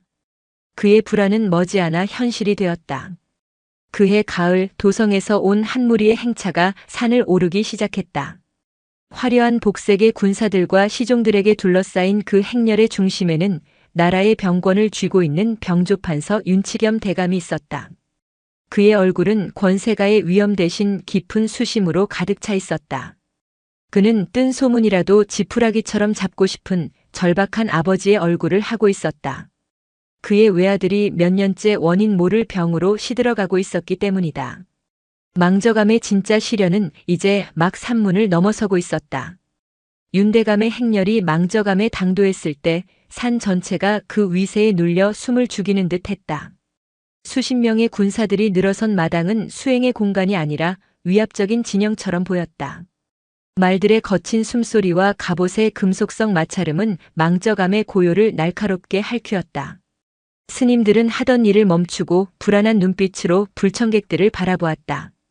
윤대감은 지산과 도림 앞으로 다가와 예를 갖추었지만 그의 말투에는 평생 남에게 고개 숙여본 적 없는 자의 뻣뻣함이 배어 있었다. 말씀은 많이 들었소, 큰 스님. 도성에서부터 천리길을 마다 않고 달려온 것은 다른 뜻이 아니오. 이 절에 있다는 신물의 힘을 빌려 병든 아이를 구하고자 함이오. 그는 서론을 길게 끌지 않았다. 그의 말은 청이라기보다는 통보에 가까웠다. 그가 손짓하자 시종 하나가 묵직한 비단 주머니를 지산의 앞에 내려놓았다. 주머니가 열리자 눈부신 황금이 쏟아져 나왔다. 이것은 내 성의의 일부요. 아이의 병만 나을 수 있다면 이 절을 금으로 다시 지어주고 대대로 조정의 비호를 받게 해주겠소. 내가 바라는 것은 단 두 가지. 저 연못의 연꽃 한 송이와 저 새의 깃털 하나요. 그것이 내 아이를 살릴 수 있는 유일한 희망이라 들었소. 그의 목소리는 절박했지만 그 방식은 철저히 세상의 것이었다. 그는 모든 것을 거래로 해결할 수 있다고 믿는 사람이었다. 그의 소원은 너무나 무거워서 들어주지 않으면 그 무게로 상대를 짓뭉개버릴 듯한 힘을 담고 있었다. 지산 스님은 황금 주머니를 거들떠보지도 않고 찻잔처럼 평온한 얼굴로 윤대감을 바라보았다. 대감. 이 절에는 대감께서 말씀하시는 신물이란 없습니다. 무슨 소리요? 윤대감의 미간이 좁혀졌다.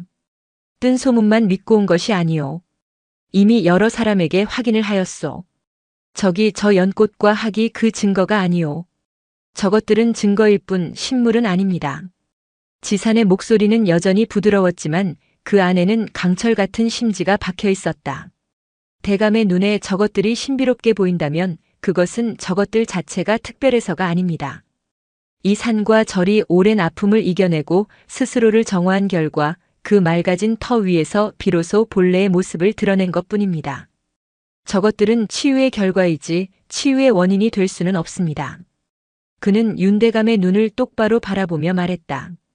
대감께서는 병의 뿌리는 그대로 둔 채 열매만 따가시려 하시는군요. 설사 그 열매가 잠시 병을 낫게 한다 한들 뿌리가 썩어 있다면 머지않아 더 큰 병이 온몸에 번질 것입니다. 대감께서 진정 구하셔야 할 것은 연꽃과 깃털이 아니라 대감과 자제분의 마음속에 깊이 뿌리내린 병의 원인입니다. 궤변이요. 윤대감은 버럭 소리를 질렀다. 그의 얼굴이 분노로 붉게 달아올랐다. 나는 지금 한가하게 선문답을 하러 온 것이 아니오. 내 아이가 죽어가고 있단 말이오. 그런데 고작 마음의 병 운운하다니. 당신들은 중생의 아픔을 외면하는 위선자들이오. 그의 절규는 진심이었다. 아버지로서의 애끓는 심정이었다. 하지만 그 슬픔은 이내 차가운 분노로 변했다. 그는 지산의 거절을 부처의 자비심이 아니라 더 큰 대가를 얻어내려는 상술이나 어리석은 고집으로 치부했다. 좋소. 스님께서 정그러시다면 나도 내 방식대로 할 수밖에.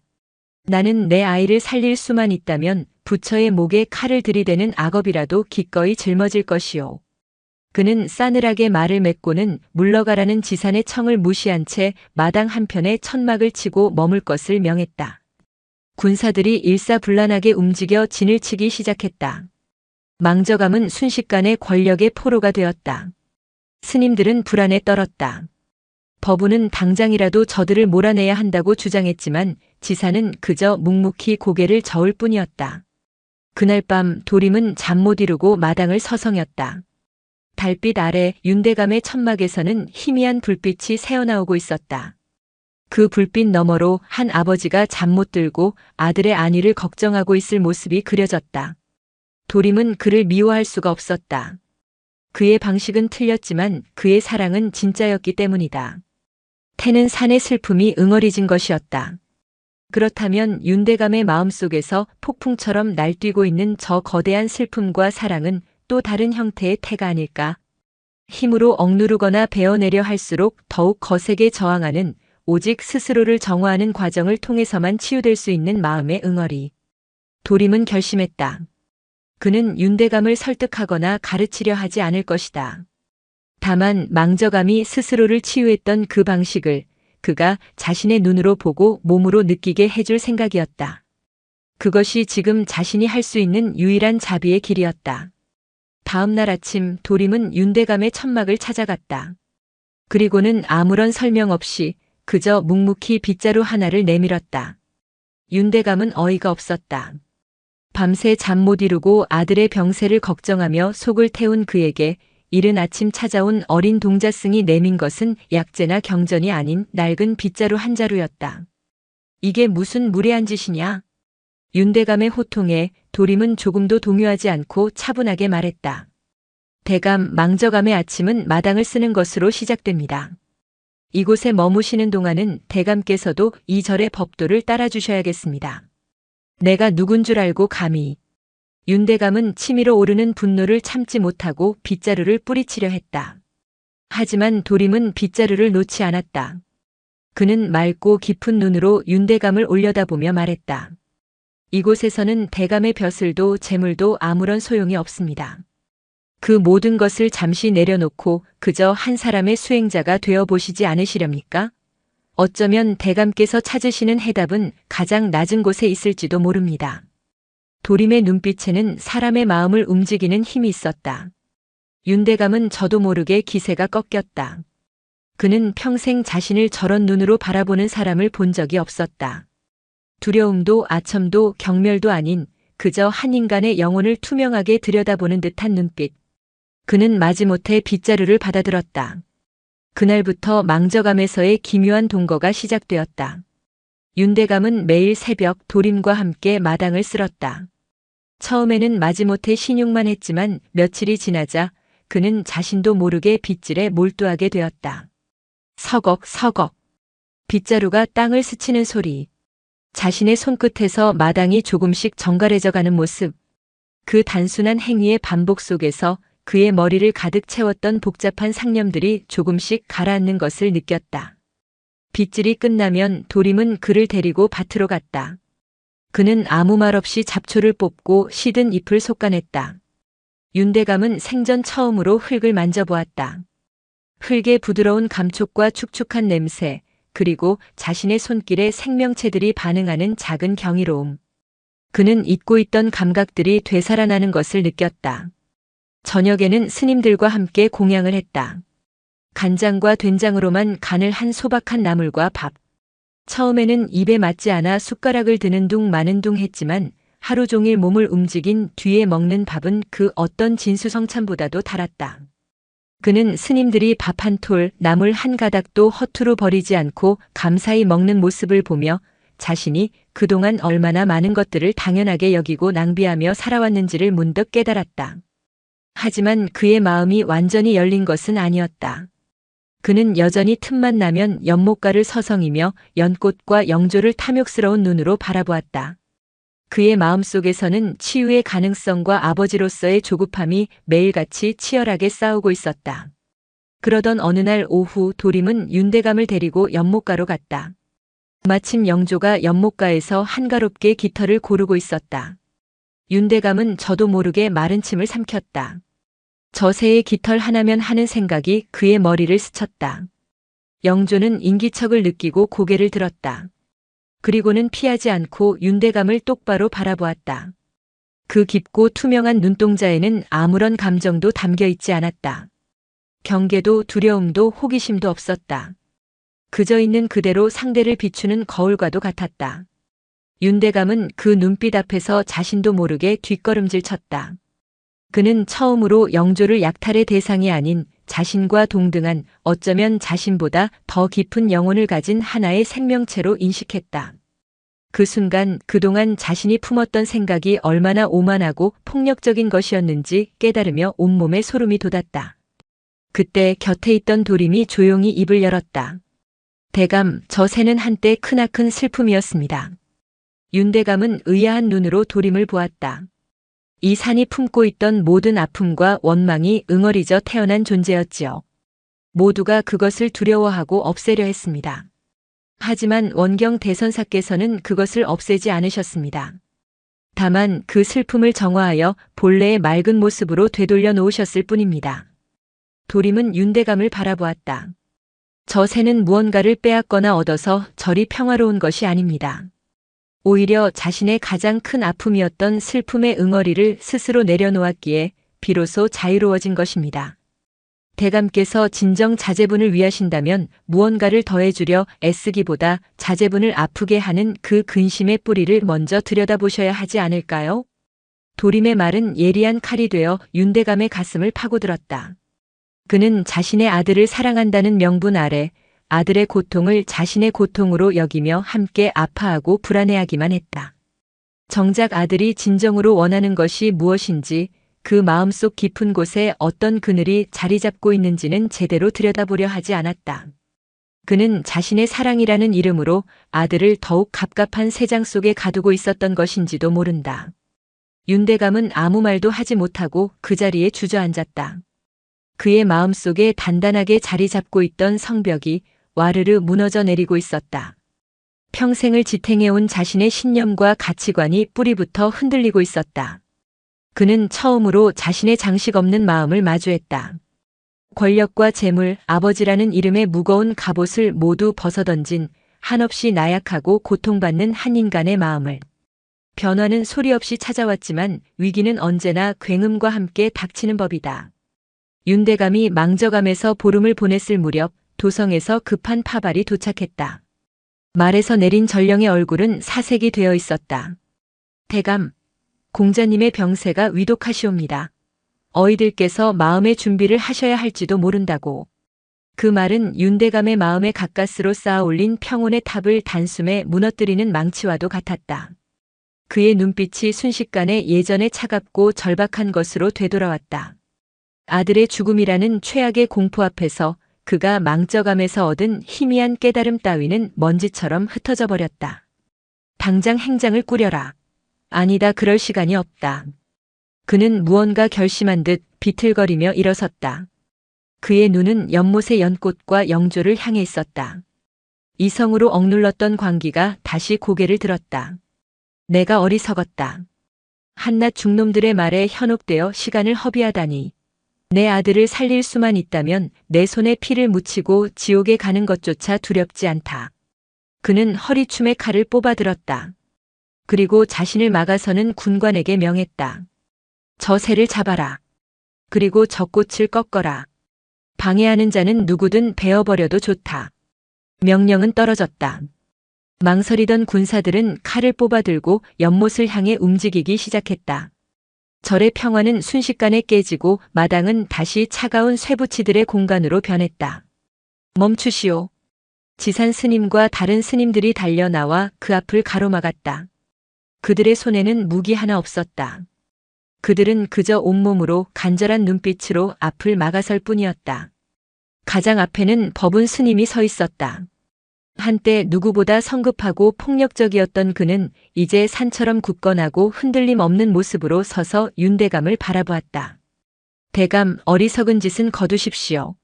생명을 해하여 또 다른 생명을 구하려는 것은 불을 끄기 위해 기름을 붓는 것과 같습니다. 그 업보를 어찌 감당하시렵니까? 비켜라. 내 앞을 막는다면 내 놈들부터 뵐 것이다. 윤대감의 눈은 이미 이성을 잃고 붉게 충혈되어 있었다. 군사들이 스님들을 거칠게 밀치며 앞으로 나아가려 했다. 일촉즉발의 상황. 그때였다. 잠시만요. 모두의 뒤에서 맑고 차분한 목소리가 울려 퍼졌다. 도림이었다.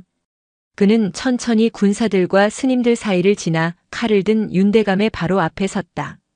그의 작은 체구는 금방이라도 칼에 베일 듯 위태로워 보였다. 하지만 그의 눈빛은 조금의 흔들림도 없었다. 그의 손에는 늘 지니고 다니던 이제는 평범한 조약돌이 된 진원석이 들려 있었다. 도림은 윤대감을 향해 조용히 말했다.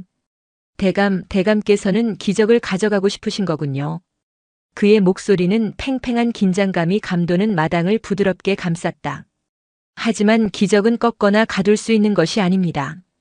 꺾인 꽃은 하루 만에 시들고 새장에 갇힌 새는 노래를 잃어버릴 뿐입니다.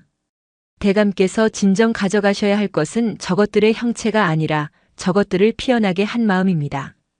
도림은 자신의 손에 쥔 진원석을 윤대감의 눈앞에 내밀었다. 이것이 바로 이 절의 기적을 가져온 돌입니다. 보십시오.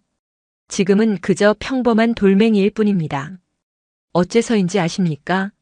그 힘이 돌 자체에 있었던 것이 아니라 이 돌을 통해 무언가를 비워내고 내려놓고 정화했던 마음에 있었기 때문입니다. 그는 한 걸음 더 다가섰다. 칼끝이 그의 목에 닿을 듯한 거리였다. 대감, 자제분을 고통스럽게 하는 병의 이름이 무엇입니까? 그것은 어쩌면 아버지의 근심이라는 병은 아닐는지요. 대감의 애끓는 사랑이, 그 너무나 크고 무거운 사랑이 오히려 자제분을 짓누르고 있는 것은 아닐는지요. 자제분께 필요한 것은 신비한 약이 아니라 아버지가 평온을 되찾는 모습일지도 모릅니다. 도림의 말은 윤대감의 폐부를 찔렀다. 그는 자신의 사랑이 아들에게 짐이 될 수 있다는 생각은 단 한 번도 해본 적이 없었다. 제발 이 절의 축복을 대감의 새로운 업으로 만들지 마십시오. 도림은 말을 마치고 손에 쥔 진원석을 윤대감의 손에 쥐어주었다. 돌의 미지근한 온기가 그의 차가운 손으로 전해졌다. 모든 소리가 멎었다. 바람 소리마저 들리지 않았다. 마당에 있는 모든 사람들의 시선이 윤대감에게로 향했다. 그의 손에는 아들을 살릴 수 있다는 욕망 칼과 자신을 내려놓아야 한다는 깨달음돌이 함께 들려 있었다. 그는 선택의 기로에 섰다. 한 걸음 더 나아가 모든 것을 파괴하고 일말의 희망이라도 붙잡을 것인가? 아니면 모든 것을 포기하고 가장 고통스러운 진실, 즉 자신이 할 수 있는 일은 아무것도 없다는 사실을 받아들일 것인가? 윤대감의 얼굴은 경련하고 있었다. 그의 눈에서는 눈물인지 땀인지 모를 액체가 흘러내렸다. 그의 손에 들린 칼이 파르르 떨리고 있었다. 망저감의 새로운 운명은 이제 한 사내의 고통스러운 선택에 달려 있었다. 시간이 멈춘 듯 했다. 마당에 선 모든 이들이 숨을 죽이고 한 사람의 손끝을 바라보았다. 한 손에는 세상을 벨 듯한 권력의 칼을, 다른 한 손에는 이름 모를 조약돌 하나를 쥔 사내. 그의 선택에 망저감의 운명과 어쩌면 그 자신의 영혼의 향방까지도 달려 있었다. 윤대감의 얼굴은 고통으로 일그러진 가면과 같았다. 그의 머릿속에서는 수만 가지의 생각이 폭풍처럼 휘몰아쳤다. 죽어가는 아들의 얼굴, 의원들의 절망적인 표정, 도성에 남겨진 아내의 눈물, 그리고 눈앞에 이 어린 승려가 던진 심장을 꿰뚫는 듯한 질문. 자제분을 고통스럽게 하는 병의 이름이 무엇입니까? 그것은 어쩌면 아버지의 근심이라는 병은 아닐는지요. 그 말이 독처럼 혹은 약처럼 그의 온몸으로 퍼져나갔다. 그는 평생 무언가를 얻고 지키고 통제하는 방식으로 살아왔다. 그것이 가장의 책임이자 사내의 길이라 믿었다. 사랑 역시 마찬가지였다. 그의 사랑은 끊임없는 걱정과 노심초사, 최고의 의원과 귀한 약재를 구해다 먹이는 적극적인 행위로 표현되었다. 그는 단 한 번도 아무것도 하지 않는 것, 그저 믿고 기다려주는 것이 사랑의 방식이 될 수 있다고는 생각해 본 적이 없었다. 그의 불안이, 그의 조바심이, 그의 애끓는 사랑이 정말로 아들을 짓누르는 사슬이 되었을까? 그는 문득 몇 년 전 아직 병세가 깊어지기 전에 아들의 모습을 떠올렸다. 글공부보다 새를 쫓아다니기를 좋아했고 답답한 서책 대신 흙냄새를 더 사랑했던 아이. 그는 그런 아들을 억지로 책상 앞에 앉히고 가문의 기대를 어깨에 짊어지게 했다. 아들이 기침을 한 번 할 때마다 온 집안이 발칵 뒤집혔고 아들의 작은 투정에도 최고의 의원들이 불려왔다. 아이는 언제부터인가 웃음을 잃었다. 늘 아버지의 눈치를 살피고 주위의 기대에 부응하지 못할까봐 전전긍긍하는 그림자처럼 희미한 아이가 되어갔다. 병이 깊어진 것은 몸이었지만 먼저 시들기 시작한 것은 마음이었다. 윤대감의 눈에서 뜨거운 것이 주르륵 흘러내렸다. 그것은 아들에 대한 미안함이자 자신의 어리석음에 대한 참회였다. 그의 손에 들린 칼이 천근만근처럼 무겁게 느껴졌다. 이것은 아들을 구하기 위한 도구가 아니었다. 자신의 불안을 잠재우기 위한 폭력적인 자기 위안에 불과했다. 툭. 칼을 쥔 손에서 힘이 풀렸다. 쨍그랑. 차가운 쇠 부딪히는 소리가 정적을 깨고 마당 전체에 울려 퍼졌다. 소리는 유난히 크고 또 길게 이어졌다. 그것은 단순한 칼 떨어지는 소리가 아니었다. 한 남자가 평생을 지탱해온 세계가 무너져 내리는 소리였고 굳게 닫혀있던 마음의 빗장이 부서져 열리는 소리였다. 칼이 돌길 위에서 소리를 멈추었을 때 윤대감은 그 자리에 무너져 내렸다. 흐흑 흐어어. 그는 더 이상 체면도 위엄도 차리지 않았다. 그저 한 사람의 무력한 아버지로서 어린아이처럼 목 놓아 울었다. 수년간 억눌러왔던 슬픔과 두려움, 미안함과 절망이 한꺼번에 터져나왔다. 그의 울음소리는 망저감의 산 전체를 울리는 듯 했다. 군사들은 어찌할 바를 모르고 당황하여 물러섰다. 스님들은 그저 묵묵히 합장할 뿐이었다. 그때 지산 스님이 조용히 다가가 쓰러져 우는 윤대감의 등을 가만히 쓸어주었다. 도림은 그의 곁에 꿇어앉아 그의 손에 아직 쥐어져 있는 진원석 위로 자신의 손을 포겠다. 그들은 아무런 말도 하지 않았다. 그 어떤 위로의 말보다 그저 함께 있어주는 것, 한 인간의 가장 깊은 고통을 온전히 함께 느껴주는 것만이 진정한 자비임을 알고 있었다. 한참을 울던 윤대감은 실신하듯 잠이 들었다. 스님들은 그를 조심스럽게 부축하여 방으로 옮겼다. 다음 날 아침 윤대감은 뜬 눈으로 밤을 샌 도림과 마주 앉았다. 그의 얼굴은 퉁퉁 부어 있었지만 그를 짓누르던 광기와 도끼는 사라지고 텅 빈 것 같은 평온함만이 남아 있었다. 이제 어찌해야 할지 모르겠소, 스님. 그의 목소리는 힘이 없었다. 나는 내 아이를 위해 할 수 있는 것이 아무것도 없소. 이제 와서 내가 할 수 있는 것이 무엇이겠소?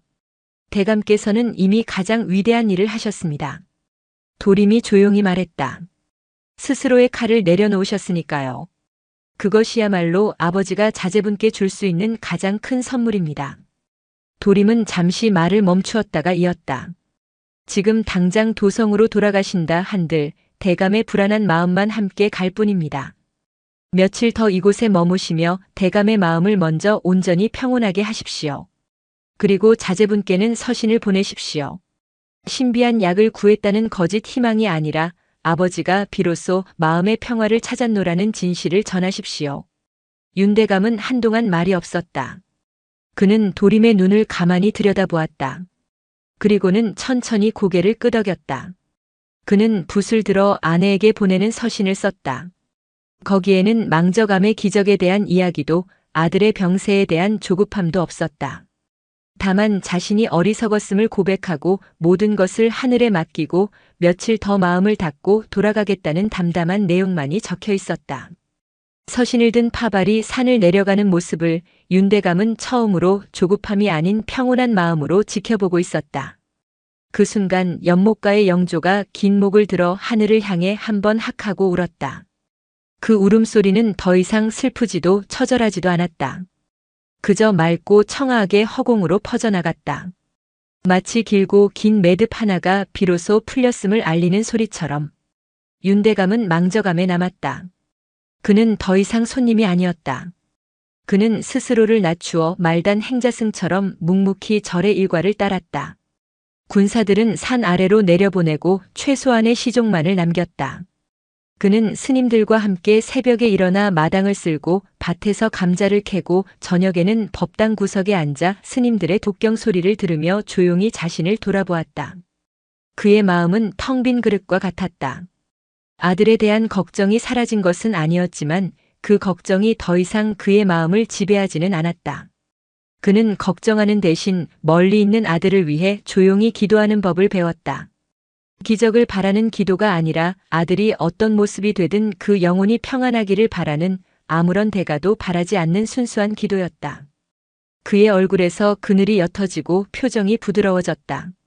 스님들은 더 이상 그를 어려워하지 않고 함께 땀 흘리는 도반으로 대했다. 그는 망저감의 고요한 일상 속에 스며들며 평생 느껴보지 못했던 종류의 평안을 맛보고 있었다.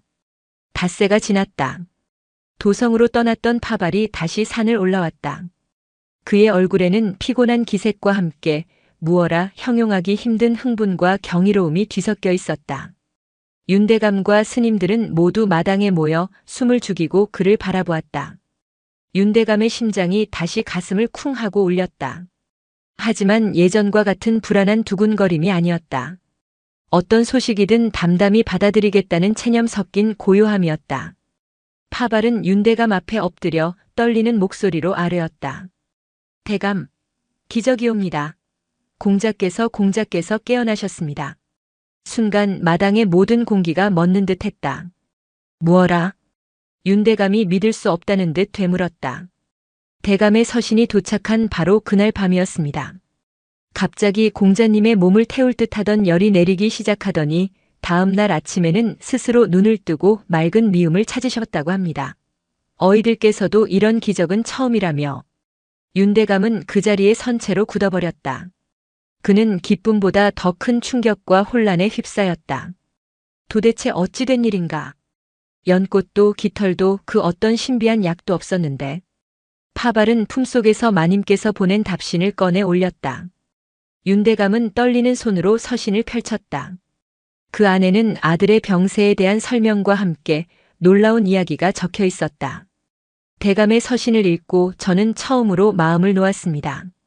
늘 아이를 살려야 한다는 강박과 대감의 기대에 짓눌려 있었는데 대감께서 모든 것을 내려놓으셨다는 그 말씀에 저 역시 아이를 놓아줄 수 있었습니다. 그날 밤 저는 처음으로 아이의 곁에서 잠 못 들고 전전긍긍하는 대신 그저 아이의 손을 잡고 조용히 자장가를 불러주었습니다. 아이를 낫게 해달라고 기도하는 대신 아이가 얼마나 사랑스러운 존재인지를 이야기해 주었습니다. 서신은 이렇게 이어졌다. 그러자 아이의 얼굴이 몇 년 만에 처음으로 편안해지는 것을 보았습니다. 늘 무언가에 쫓기듯 가쁘게 몰아쉬던 숨결도 고르게 변했습니다.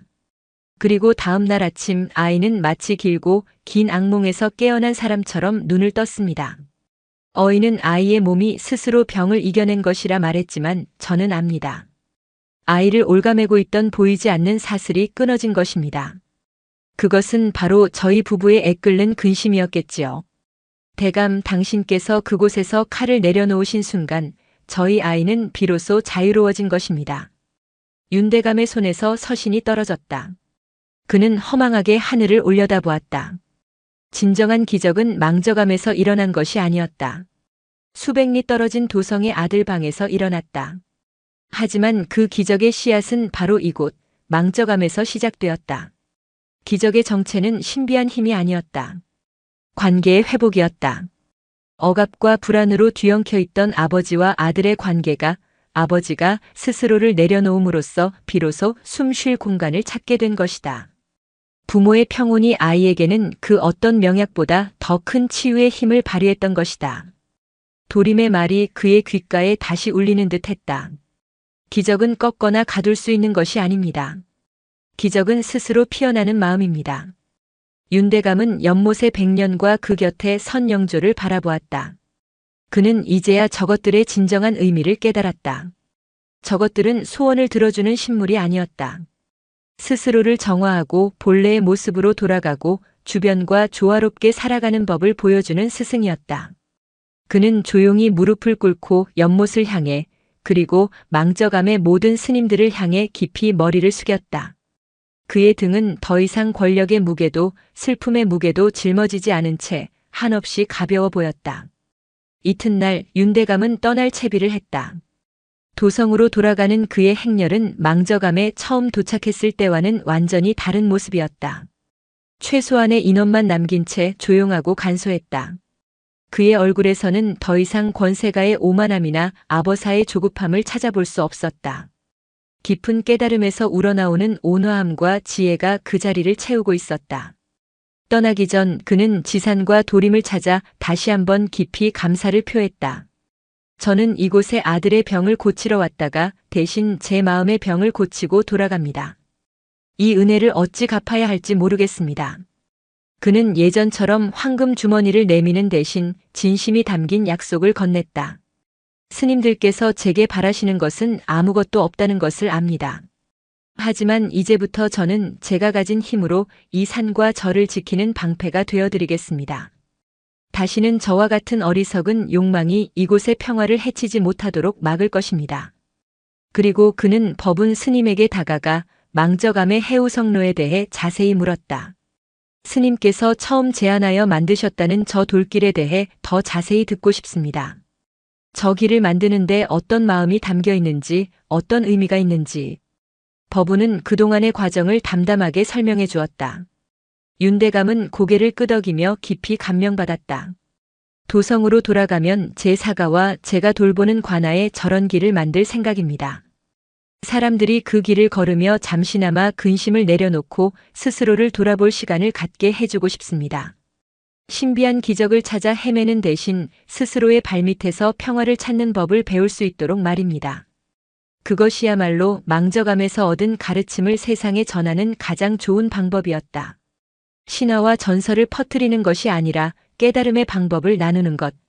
지산과 도림은 그의 깊어진 마음에 감탄하며 조용히 미소를 지었다. 마지막으로 윤대감은 도림에게 다가와 며칠간 자신이 품고 있던 진운석을 돌려주었다. 이 돌은 이제 제게 필요 없습니다. 하지만 스님께는 큰 의미가 있는 물건이니 다시 돌려드리는 것이 마땅합니다. 도림은 돌을 받지 않고 부드럽게 그의 손을 밀었다. 아닙니다, 대감. 이제 이 돌은 제게도 필요치 않습니다. 이 돌의 소임은 모두 끝났습니다. 대감께서 가져가십시오. 그리고 훗날 대감처럼 길을 잃고 고통받는 다른 이에게 대감께서 제게 칼 대신 이 돌을 선택했던 이야기를 들려주며 건네주십시오. 이 돌의 진정한 기적은 그렇게 사람의 마음과 마음을 통해 이어질 때 비로소 완성되는 것입니다. 윤대감은 더 이상 사양하지 않고 돌을 소중히 품에 안았다. 산문을 나서는 윤대감을 망저감의 모든 스님들이 나와 배웅했다. 그가 마지막으로 고개를 돌려 절을 돌아보았을 때 법당 지붕 위에서 영조가 소리 없이 날개를 한번 크게 펼쳤다가 접었다. 마치 잘 가라는 고요한 인사처럼. 윤대감의 모습이 산길 너머로 완전히 사라졌을 때 도림은 스승인 지산의 곁에 섰다. 스님, 원경 대선사께서 말씀하신 물줄기는 어쩌면 절 안의 것만을 뜻하는 것이 아니었나 봅니다. 지산은 도림의 말을 알아듣고 조용히 고개를 끄덕였다. 그렇구나. 망저감의 낡은 물줄기가 끊어지자 이제 그 맑아진 샘물이 산을 넘어 세상으로 다시 흐르기 시작하는구나. 공덕이란 우리 안에 쌓아두는 것이 아니라 저렇게 세상으로 흘려보내는 것이었어. 두 사람은 한동안 말없이 텅 비었지만 모든 것으로 충만한 마당을 내려다보았다. 몇 해의 시간이 더 흘렀다. 망저감의 이름은 이제 다른 의미로 세상에 알려졌다. 신비한 기적이 있는 곳이 아니라 깊은 평온을 얻을 수 있는 곳. 사람들은 더 이상 무언가를 얻기 위해 절을 찾지 않았다. 그들은 무언가를 비우기 위해 해우성로의 돌길을 한 걸음 한 걸음 밟으며 자신의 마음을 들여다보기 위해 당저감을 찾았다. 돌길은 산 중턱까지 이어져 더 많은 사람들의 발걸음을 품었다. 길 곳곳에 세워진 작은 불탑들은 어둠 속에서 길을 밝히는 등불이 되어 주었다. 윤대감은 약속을 지켰다. 그는 나라의 존경받는 재상이 되었고 그의 아들은 건강하고 지혜로운 청년으로 자라났다. 그는 도성 곳곳에 성찰의 길이라는 이름의 작은 돌길들을 만들었다.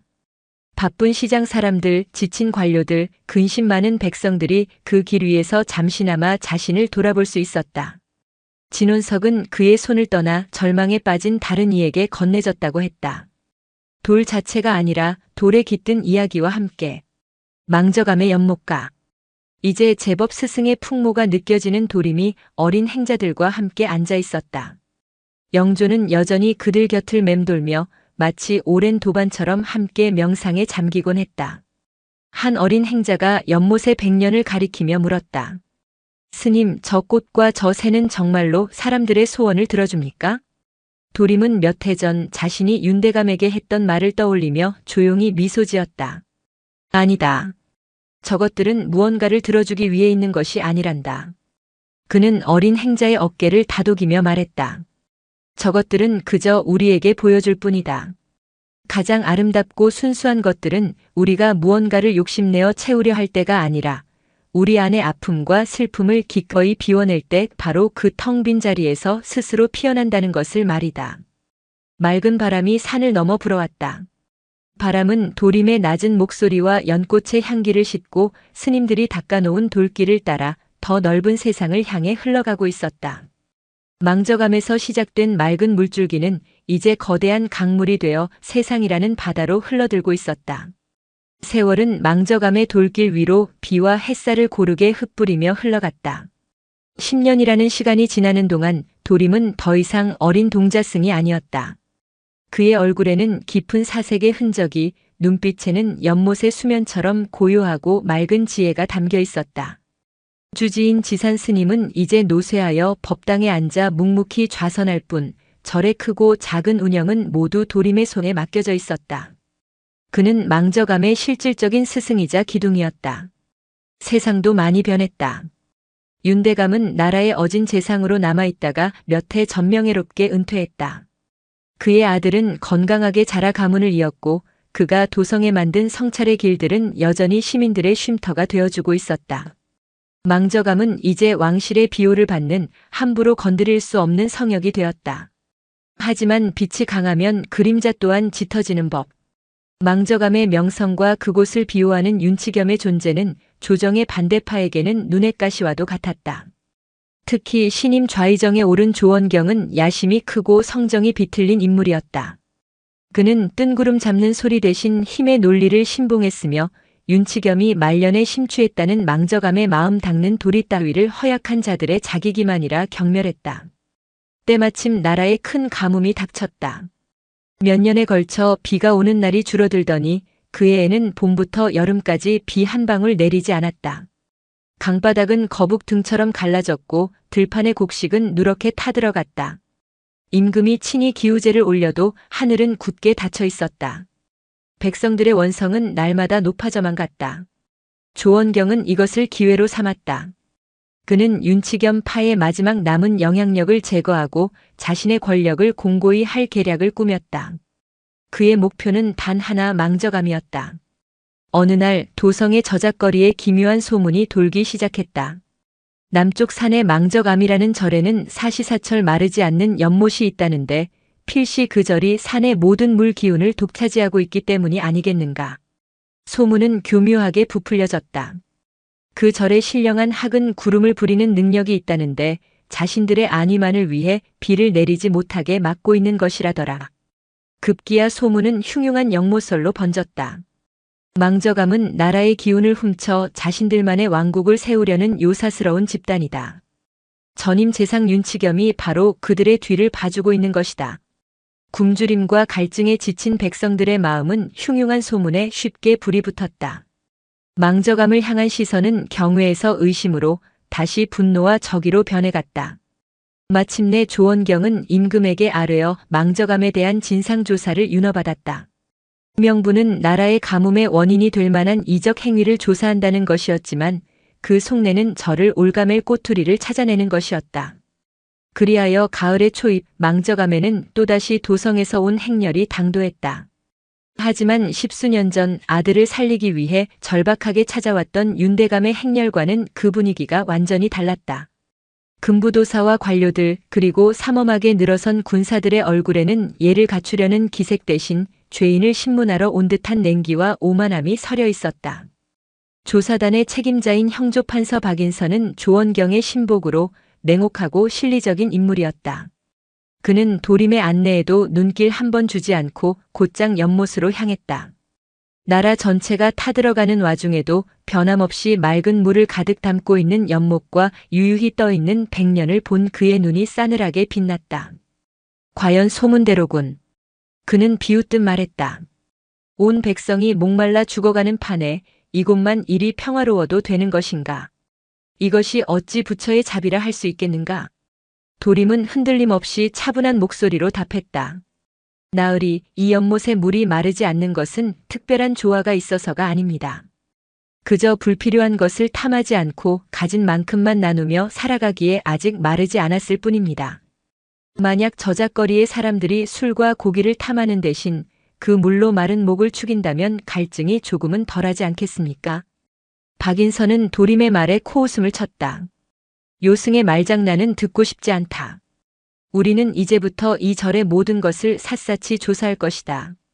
이 연못의 깊이와 수원은 물론 절의 재정과 곡식 창고까지 전부. 만약 백성들의 고통을 외면하고 불을 축적한 흔적이 조금이라도 나온다면 그대들은 부처의 가르침이 아니라 국법의 심판을 받게 될 것이다. 조사단의 서슬 퍼런 조사는 그날부터 시작되었다. 그들은 법당과 선방은 물론 스님들의 개인 거처까지 무례하게 뒤졌다. 그들의 존재는 망저감의 평화로운 기운을 정으로 쪼개는 듯한 불협화음이었다. 스님들의 얼굴에는 다시금 불안과 두려움의 그림자가 드리워졌다.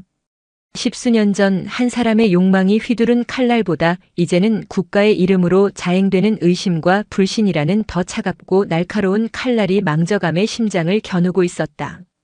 도림은 이 새로운 시련 앞에서 자신의 지혜와 믿음이 다시 한번 시험대에 올랐음을 직감했다. 조사단의 활동은 집요하고 모멸적이었다. 박인선은 매일같이 스님들을 신문하고 장부를 대조하고 연못의 수위를 재며 압박의 강도를 높여갔다. 그는 망저감의 가난과 청빈을 미덕으로 보지 않았다. 오히려 더 큰 무언가를 숨기기 위한 교묘한 위장술이라 단정했다. 하지만 며칠이 지나도 그들은 아무것도 찾아내지 못했다. 망저감에는 숨겨둔 재물도 비밀스러운 의식을 치른 흔적도 없었다. 그저 수행자들의 소박한 일상과 땀으로 일군 작은 텃밭이 전부였다. 꼬투리를 잡지 못하자 박인선은 더욱 교활한 방법을 쓰기 시작했다. 그는 절을 찾아오는 신도들을 막아서고 망저감이 가뭄의 원흉이라는 소문을 더욱 악의적으로 퍼뜨렸다. 망저감은 순식간에 고립된 섬이 되었다. 더 큰 문제는 절의 내부에서 시작되었다. 가뭄은 실제 않은 위협이었다. 망저감을 둘러싼 산의 계곡물은 대부분 말랐고 숲은 생기를 잃었다. 무엇보다 수십 년간 한 번도 줄어든 적 없던 절의 우물물이 눈에 띄게 수위가 낮아지기 시작했다. 젊은 스님들 사이에서 동요가 일었다. 이러다간 우리도 곧 마실 물이 없어지는 것 아닙니까? 도성에서 온 저들이 우리 절의 기운을 억누르고 있기 때문입니다. 저들을 쫓아내야 합니다. 과거 법운의 목소리를 닮은 불안과 분노가 다시금 법당을 채우기 시작했다. 그들의 믿음은 보이지 않는 영적인 위협 앞에서는 굳건했지만 당장 목을 축일 물이 사라질 수 있다는 현실적인 공포 앞에서는 쉽게 흔들렸다. 도림은 그들을 꾸짖지 않았다. 그는 모든 스님들을 마당으로 불러 모았다. 두려운 마음이 드는 것은 당연하다. 허나 그 두려움에 사로잡혀 서로를 탓하고 남을 밀어내는 것은 수행자의 도리가 아니다. 그는 우물가를 가리키며 말했다. 우리의 우물은 아직 마르지 않았다. 다만 전보다 더 귀해졌을 뿐이다. 오늘부터 우리는 공양의 양을 줄이고 하루 3번 몸을 씻던 것을 한 번으로 줄인다. 그리고 그렇게 아낀 물을 매일 아침 길어다 산 아래 우리보다 더 목마른 마을 사람들에게 나누어 줄 것이다. 스님들은 술렁였다. 지금 우리 마실 물도 부족할 판에 남에게 나누어 주자니. 도림의 목소리는 단호했다.